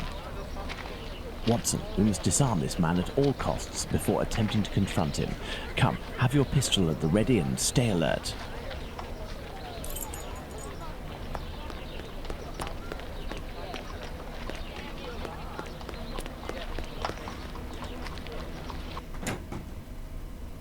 Don't move a muscle or I shoot. Who? But what is going on? Bravo, Watson. I take back everything I ever said about your less than full involvement in our investigations. Listen, Mr. Policeman. I already told everything to your colleagues at the station, so... Don't you believe it, sir. We're not with the police. We are here to talk about human organs, an area in which you seem to have a great deal of interest. What? But who are you? We are the ones holding the pistol. Listen, Tumblety, tell us everything you know and you will be spared from the noose or a bullet. Have you tried to get hold of any female genitalia from someone during these past months? So that's it. You English. Listen, as it happens, I do have a collection of female genital organs which I hold dear and never miss the chance to show my friends whatever the occasion. If you knew what I feel when my eyes meet the young men's as they contemplate with astonishment and disgust this soft and flabby skin that they worship and place at the center of all their passions. Women repulse me, gentlemen. They are one of nature's greatest mistakes. Lying, haughty, and most of all, nauseating. No, sirs. Men, mankind, we are not made to soil ourselves with such animals, and it is my task to educate my peers, like the ancient Greeks used to do, and put them on the path to masculine relationships, the only kind worthy of our intelligence. My God, this man has lost his marbles, Holmes. You haven't answered my question. Did you attempt to obtain any female organs? Indeed, but a long time ago. I was living in Liverpool at the time. A few of my specimens were starting to lose their freshness. But despite the sum proposed, the heads of the university hospitals refused to accede to my demands. The fear of what others would say, certainly. I know nothing more similar to an arrogant fowl than an English doctor. Yakety yak, always showing off in the courtyard with their haughty airs. And as soon as... Shut it, Tumblety. So, was it you who killed all of these women? Yes or no? I regret to say that it was not. If I had really wanted a few more uteri, I would have had them brought in from the United States, where it would cost me much less than here. Or I would have shown a few gold coins in the hallways of a morgue or a hospital in London, and they would have kissed my feet to sell them to me, and not taken the least risk. But kidneys are all the latest, aren't they? I think that I could find one tomorrow for less than £1. In short, gentlemen, I do not know your killer, and I don't know why he's doing that. But if you come across him one day, please send him my friendship and my deepest respect. You've gone too far this time. Come, Watson, let's not get carried away now. Thank you for your assistance, Doctor. If I may offer some advice, you should leave England as soon as possible. Each day that you remain in this country is a risk that an intelligent man would not take. My pistol? Without that, it will be even more risky. Can we believe this man, Holmes? He can't be the murderer, and his story regarding the organs fits. But we can't afford to take the slightest risk. I will ask the Baker Street irregulars to follow him. Listen, lads, when Tumblety leaves here, follow him discreetly and come and tell me as early as possible tomorrow where he is currently residing. Understood? Understood, Captain. You are already ready, Holmes. What is going on? I have been waiting for you for at least an hour, Watson. It would appear that a new drama has unfolded. The youngsters came to give me this address, but I have some doubt as to the actual location we are going to. Let's try anyway. At worst, we may come across the Baker Street irregulars to put us in the right direction.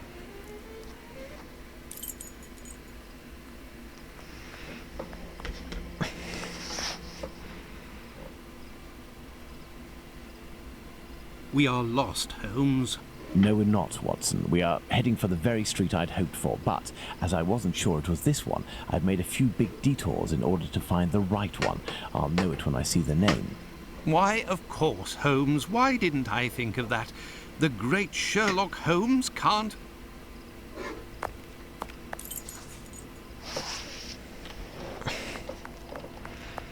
Okay. How are you, my friend? Are you not feeling well? No, My friend is a doctor. He can take care of you. don't go there. He came here and he... Now, Watson, take care of him.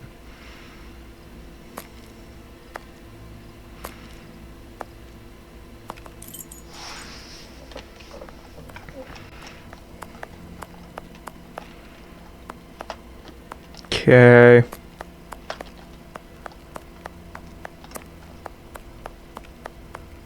Nothing of interest here.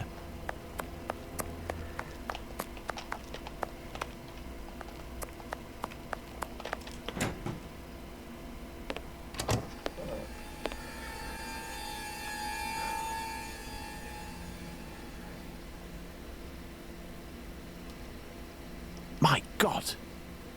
What happened? Can't talk. Wait for the coppers. Are they coming? My eyes are crying. No. Go find them too, mister. I'll stay here and keep an eye out. Go! No, I must await my friend. Ah, here he is. Watson, are you there? How are you? Fine, Holmes, and you? What happened? Hello, sir.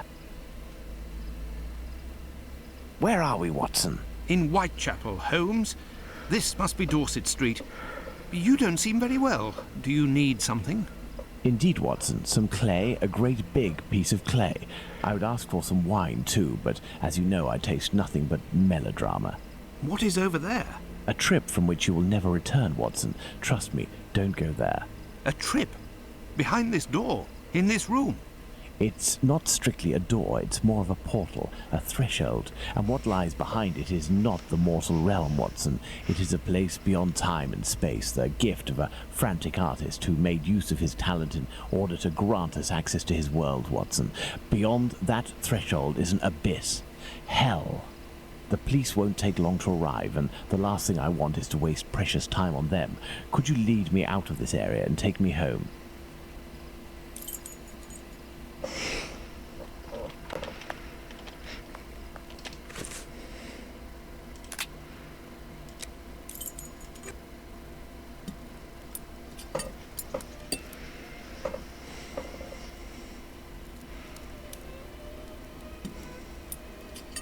You should come and eat, Holmes. Mrs. Hudson has worked wonders. The joint has been cooked medium rare. If only you would tell me what was in the courtyard. The answer, Watson. The answer, Holmes? Yes, the answer to a question that you asked me a few weeks ago. How the devil can the answer to a question I asked you be found in that courtyard? And what question are you referring to, Holmes? How our killer set about reaching the height of horror by taking another victim, Watson.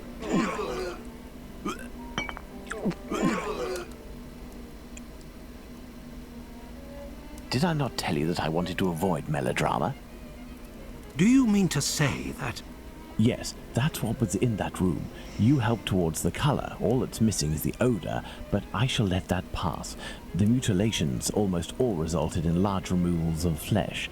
My photographic memory noted them all in great detail, the shape, size and location, and thanks to the softness of this clay and your medical knowledge, I believe we can attempt to determine what is missing from this lady. Don't you think we should wait for the medical examiner's opinion? Surely not, Watson. This massacre has gone on long enough. I can assure you that I will do everything in my power to get our hands on Jack the Ripper before this night is out.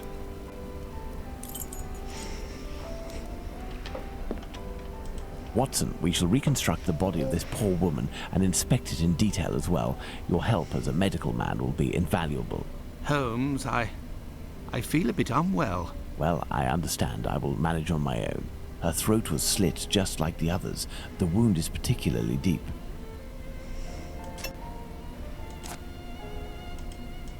There were incisions in the rib cage.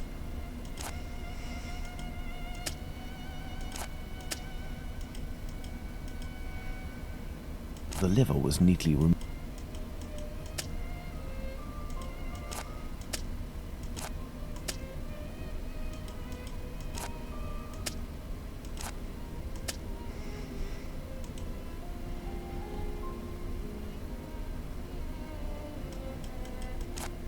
An organ is missing, apparently. I must specify which organ this is on my list.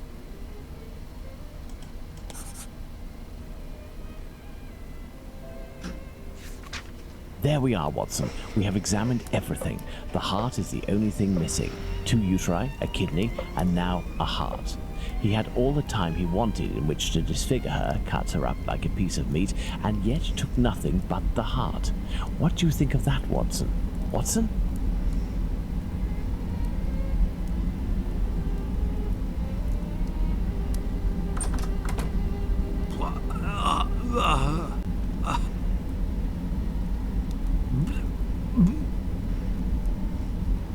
What?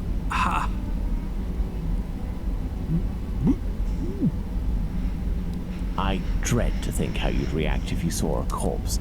I'm returning to Whitechapel, Watson, to Isaac's. If the heart tells you to come with me, if the heart tells you a little wordplay there. Let's go to the cobbler's.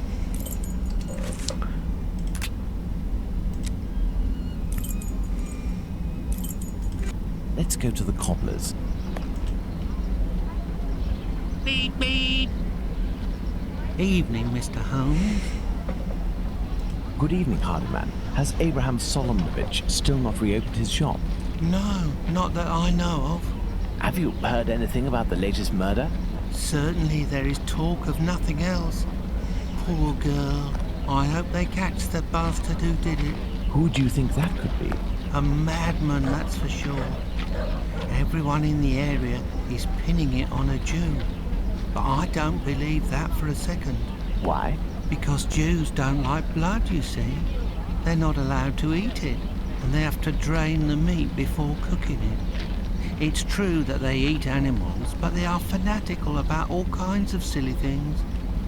I don't know much about their rituals and all, but I know that a Jewish butcher can't just do whatever he pleases with his knife.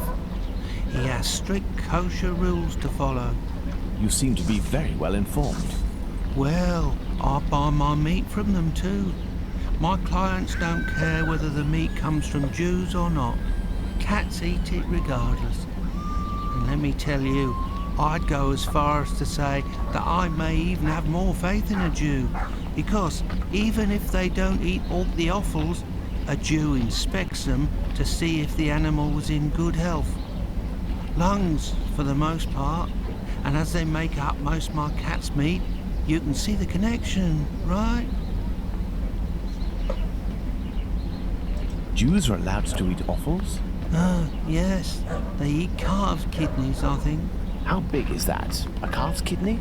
Well, that depends if it's fresh or if it's been marinated in brine or cooked.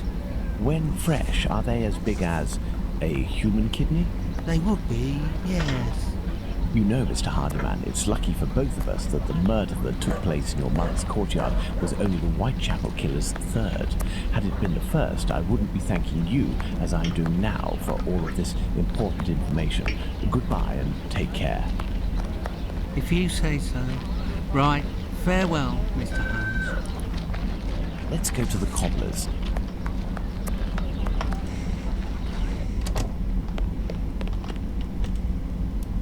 Good evening, Mr. Solomоновich. Evening, Mr. Holmes. If you've come about the business with my cousin, I hate to say... Before you respond to my request, I must ask you to answer this question of the utmost importance. What offals are Jews allowed to eat? Well, the same as you. Kidney, heart, liver? Yes. How are they prepared? Kidneys are boiled, heart is often finely sliced and cooked on a skewer, and liver is always grilled. These offals, do they come from cattle? Yes, beef or veal. And eating non-kosher food would be a grave affair for a Jew, isn't that right? Yes, it would be very serious. But what are you getting at? If I were to tell you what I'm thinking, Mr. Solomоновich, you would pull out your own eardrums to not hear the end of my sentence. It goes against the beliefs of hundreds of members of your community, and for some, perhaps even worse. I will ask you one last time before involving the authorities, who I assure you will be far less discreet than myself. Do you know who the second Joseph is, the Aldgate butcher, who your cousin knows from the Imperial Club? His name is Joseph Chaim Levy, but I don't know where he lives. I know nothing about him, other than he's a member of the Imperial Club on Duke Street. That street is after Church Passage, coming from Mitre Square. Am I right? That's it. Thank you. You have been an enormous help to both of us. Now, listen carefully. I need you to find 4 or 5 strong men among the members of your family who you trust wholeheartedly, and to wait here with them until my arrival, or you receive a message from me. Is that clear? But if you will tell me... Later, Mr. Solomоновich, later. Let's go to the Imperial Club.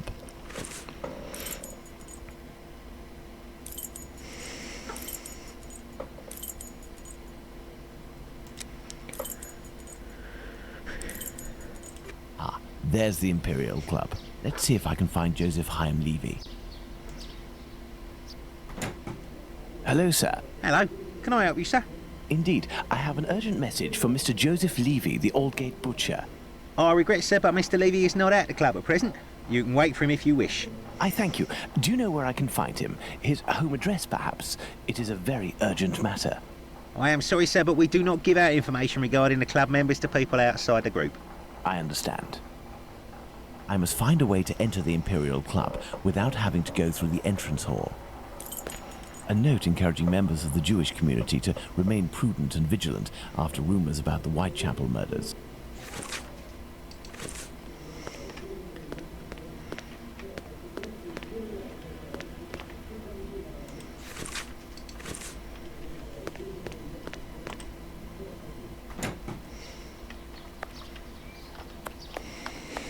Okay, so what am I supposed to do?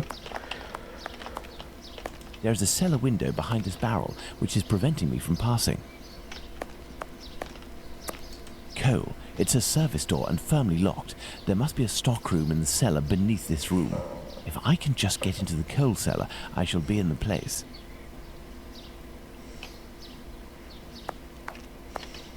This barrel is on a wooden pallet, but it is too heavy to be moved. I will need a pivot. Okay. Nothing of interest here.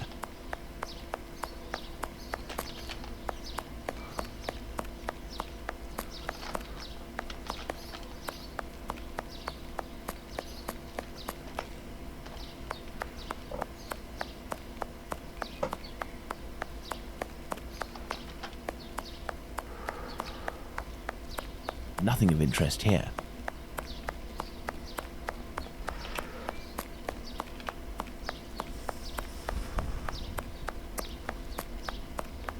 Nothing of interest here. Okay, so I gotta find something.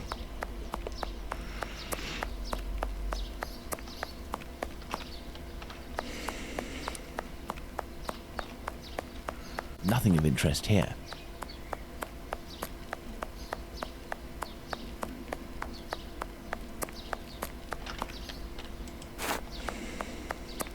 I will need a pivot. There we are. My pivot is in place. Now, let's find something to tip over this barrel.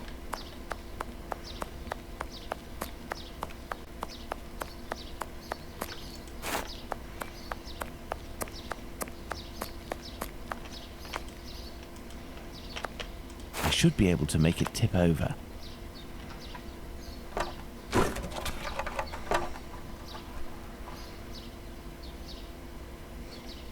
Closed. The cellar window is locked from the inside by a simple iron hook.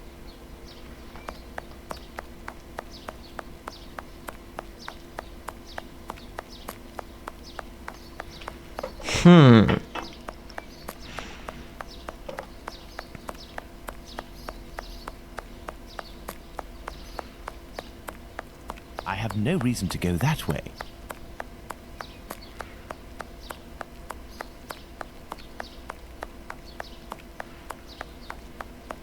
I have no reason to go that way.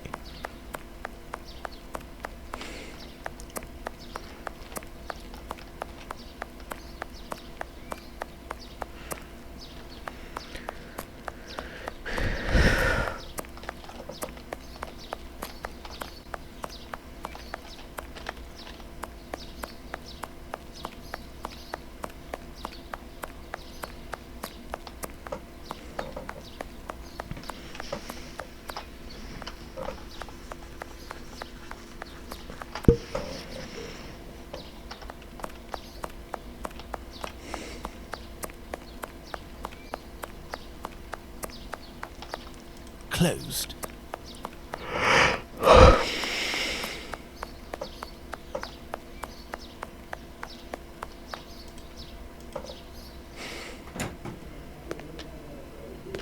This may come in handy.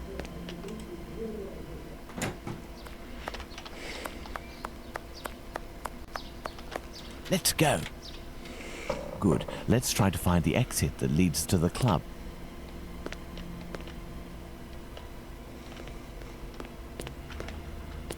This may come in handy.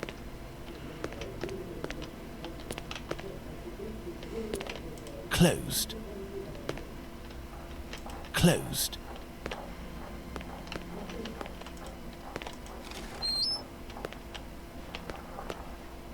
The kitchen. It's closed, and besides, I won't find what I'm looking for in there. Let's hope that it really is the key to this door. Administration. Perfect. This must be where the information on club members is kept.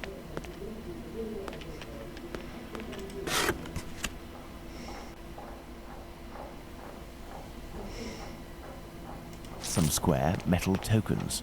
Curious. There is a document.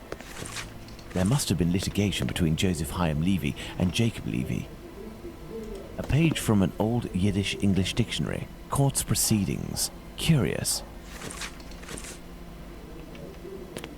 This must be the club's safe. What I'm looking for is probably inside. I need something. This must be the club's safe. What I'm looking for is probably inside. The lock on this chest is very sophisticated. Let's see.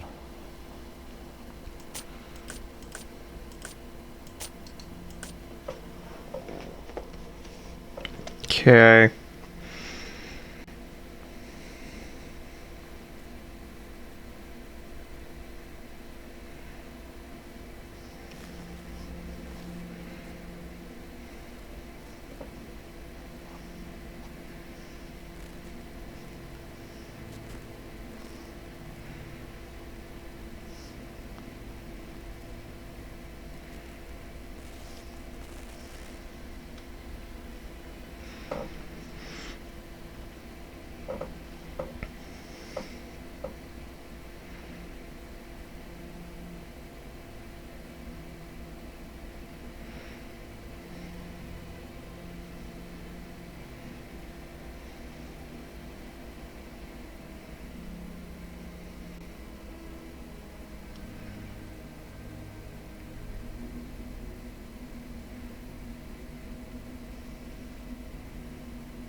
Elementary.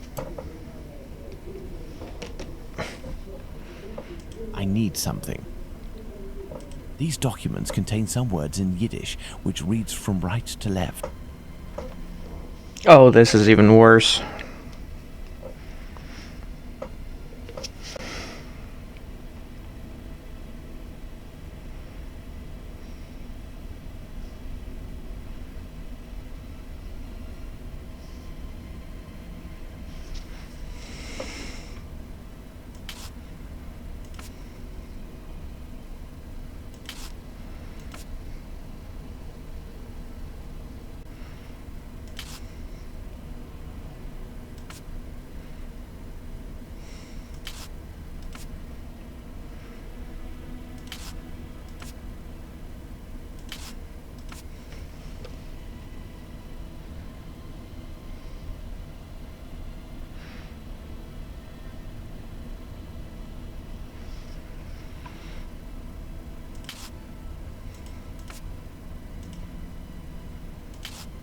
Excellent. Now, on to the next step.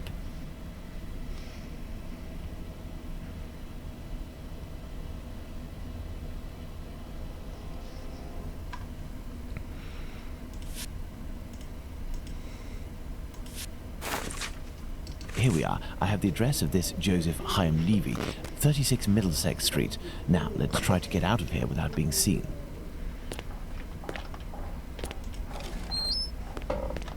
No, that's not such a good idea. There's a meeting taking place.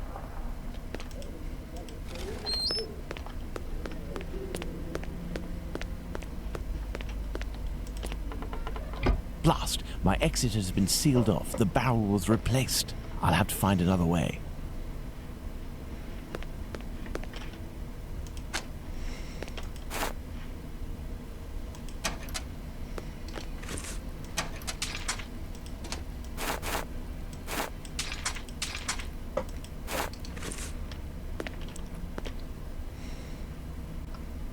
Blast! My exit has...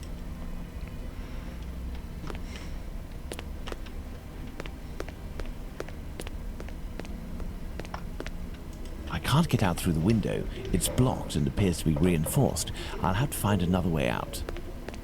Closed. No, that's not a good idea. The watchman is still there. I must find a way to get him to leave his post.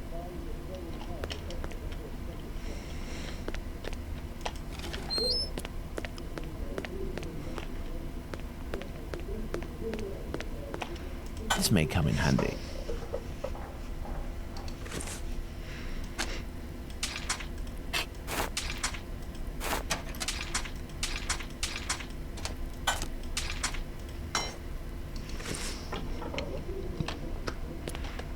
Okay.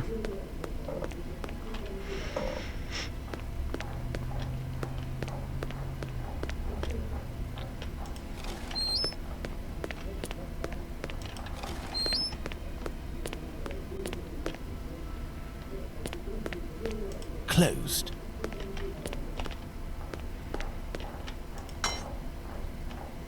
I need something. I need something. I need something. I need something. I need something. I need something. Closed. I need something. I need something. I need something.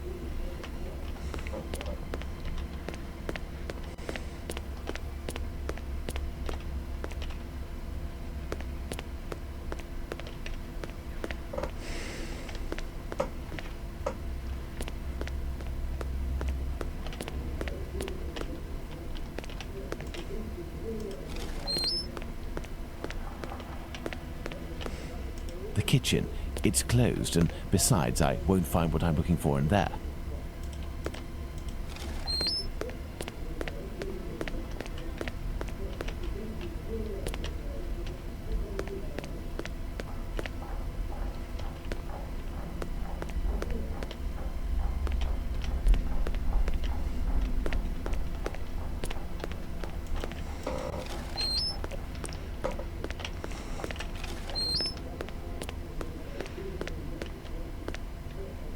Closed. Closed. No, that's not a good idea. The watchman is still there. I must find a way to get him to leave his post.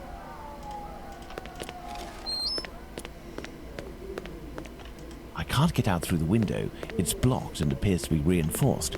I'll have to find another way out.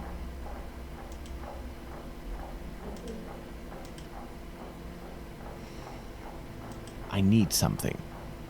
I need something. I need something. I need something. I need something.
I need something.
Now let's quickly hide in administration.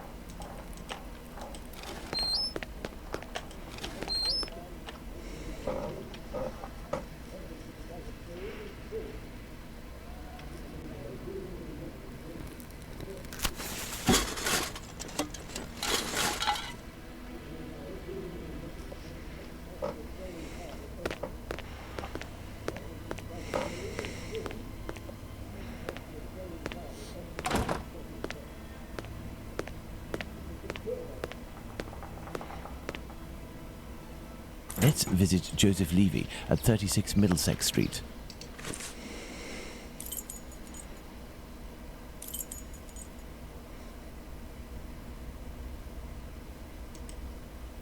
I have no reason to go that way. Let's visit Joseph Levy at 36 Middlesex Street. Here I am in Middlesex Street. Let's find number 36.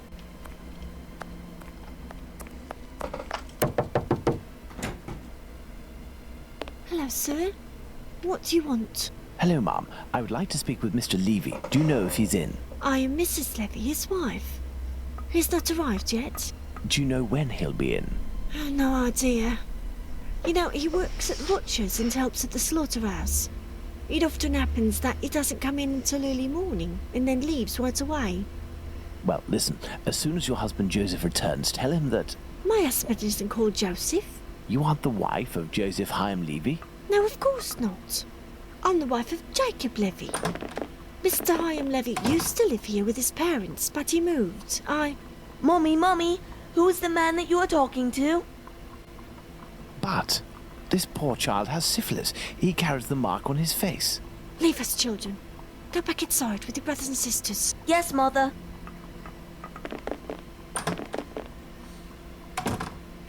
As I was saying, Mr. Hyam Levy doesn't live here. He works in a butcher's near Aldgate, but I don't know exactly where. But if you find him, he will surely live next door. Butchers always live near their work. Could you possibly give him a message on my behalf? I don't see him often, and, well, even though we know him, we aren't on friendly terms, you see? Is he bothering you, Mommy? No, Simon, not at all. That's a handsome boy you have. It's strange that he has light hair. He takes after his father. Strong, with light hair.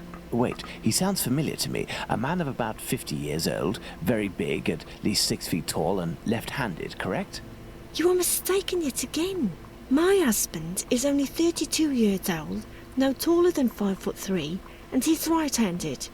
Obviously, there are many Levys in the area. I will leave you, and I pray that you will excuse the disturbance. Perhaps we will have the pleasure of meeting again. Farewell, Ma'am. Goodbye, sir.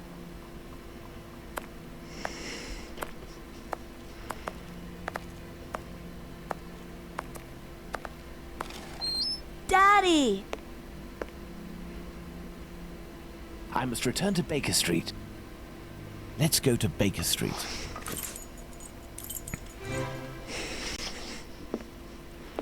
Well, Watson, not looking so good. Whose fault is that, Holmes?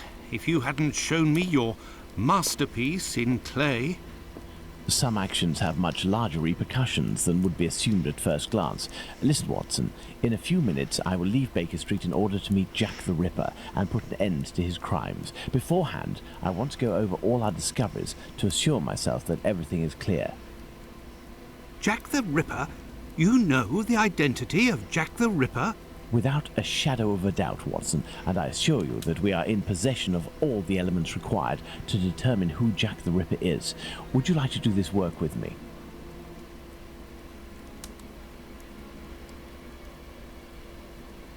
Well, we are still missing certain information in order to finish this investigation, Watson. Okay.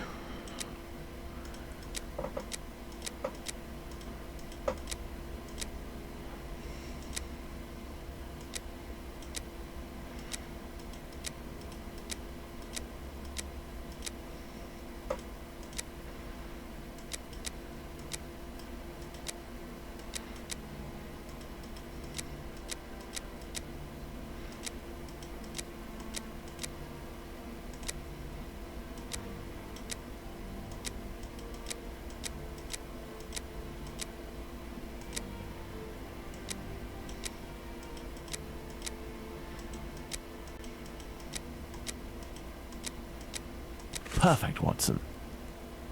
Let's determine who Jack the Ripper is, Watson. Thus, we have 5 suspects. Let's add the elements that correspond to each of them.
Thus, we have 5 suspects. Let's add the elements that correspond to each of them.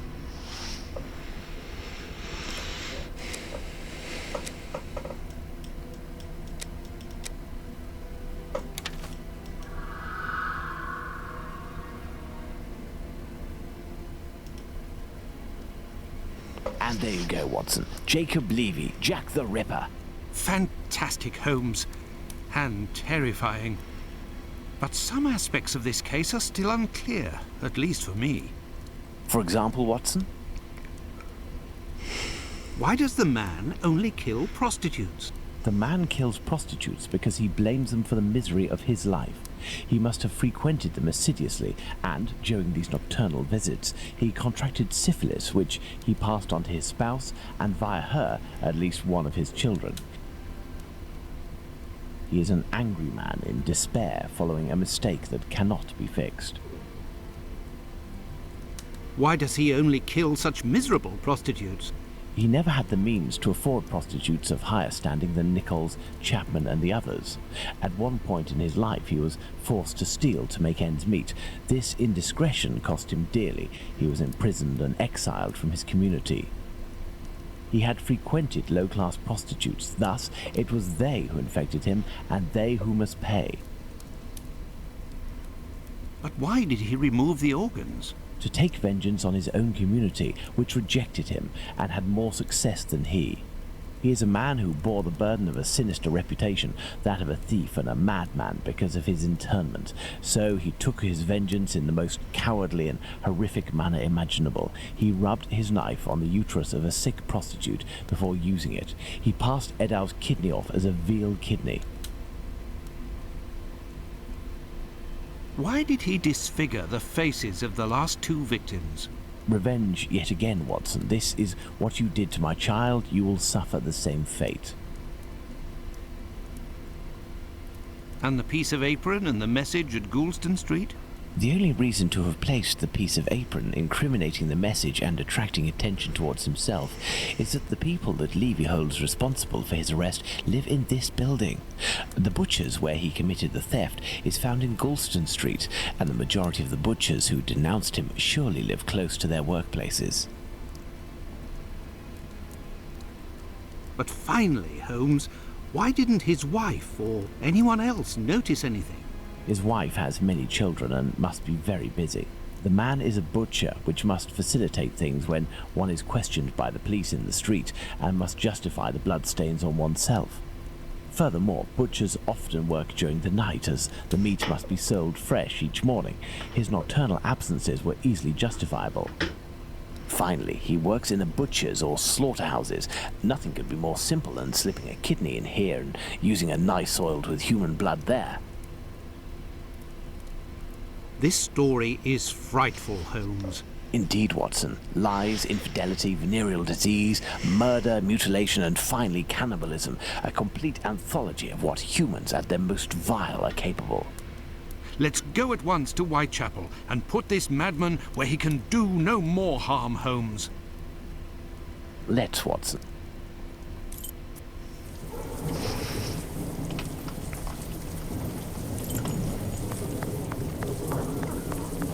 I do believe we are not alone. I hope these men won't prevent us from passing. Me? No. But you, yes, Watson.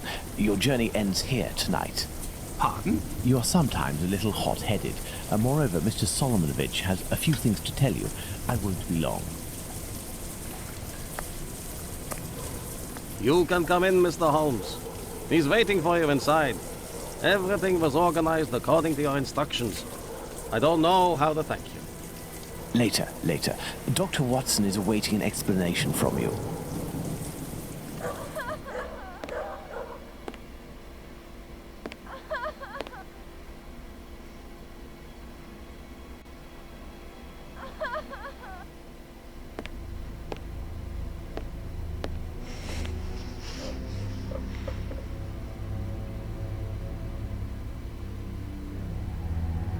What?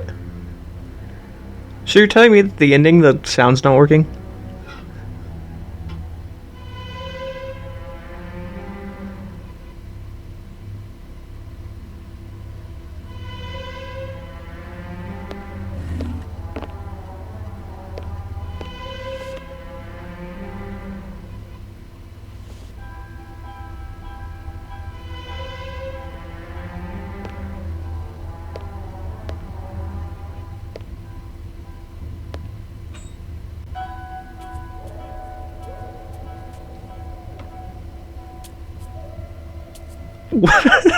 What on earth is...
Hello, Watson. Holmes, have you the slightest idea what you are doing? I think so, Watson. Leaving this bloodthirsty pervert at liberty and hiding his existence from the London police? What folly!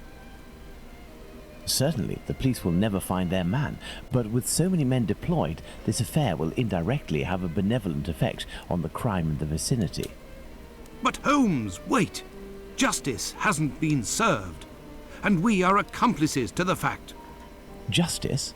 But I don't serve justice, Watson. I serve truth. And incidentally, I serve my country, and I don't think that I have ever served it better than today. Imagine if after months of terror and a murder as abominable as that of Miller's Court, we deliver to the English people a man of the Jewish faith, a journeyman and head of family as the guilty party. A man who forced members of his own people to eat human flesh. All of this contained tension would have exploded in a myriad of anti-Semitic acts which would have thrown Whitechapel into a rage of fire and blood. And this man's family, who are completely innocent and have suffered more than their lot, would have been the first in the line of sight. Should we condemn an entire people to shame and promise them 1,000 wounds because one of their members committed an unmentionable crime? Neither I nor you have the right to do so. Jacob Levy, Jack the Ripper, is now in the hands of his own people. I have complete faith in Mr. Solonovich and the members of his community who, I remind you, courageously helped us. They took great risks and acted with the most salutary discretion.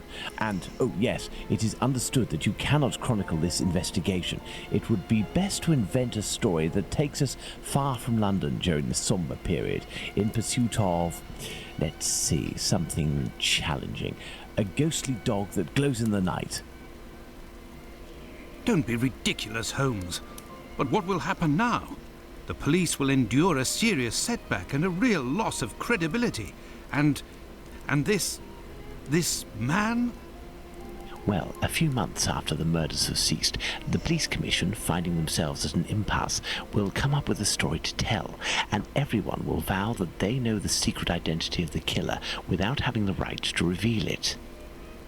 As for Jacob Levy, Jack the Ripper, he will be imprisoned by his own people. He will pace like a lion in its cage until the end of his days, haunted by his crimes and his insatiable vengeance, until finally the disease which drove him to kill those poor women will finish its work and make him its final victim.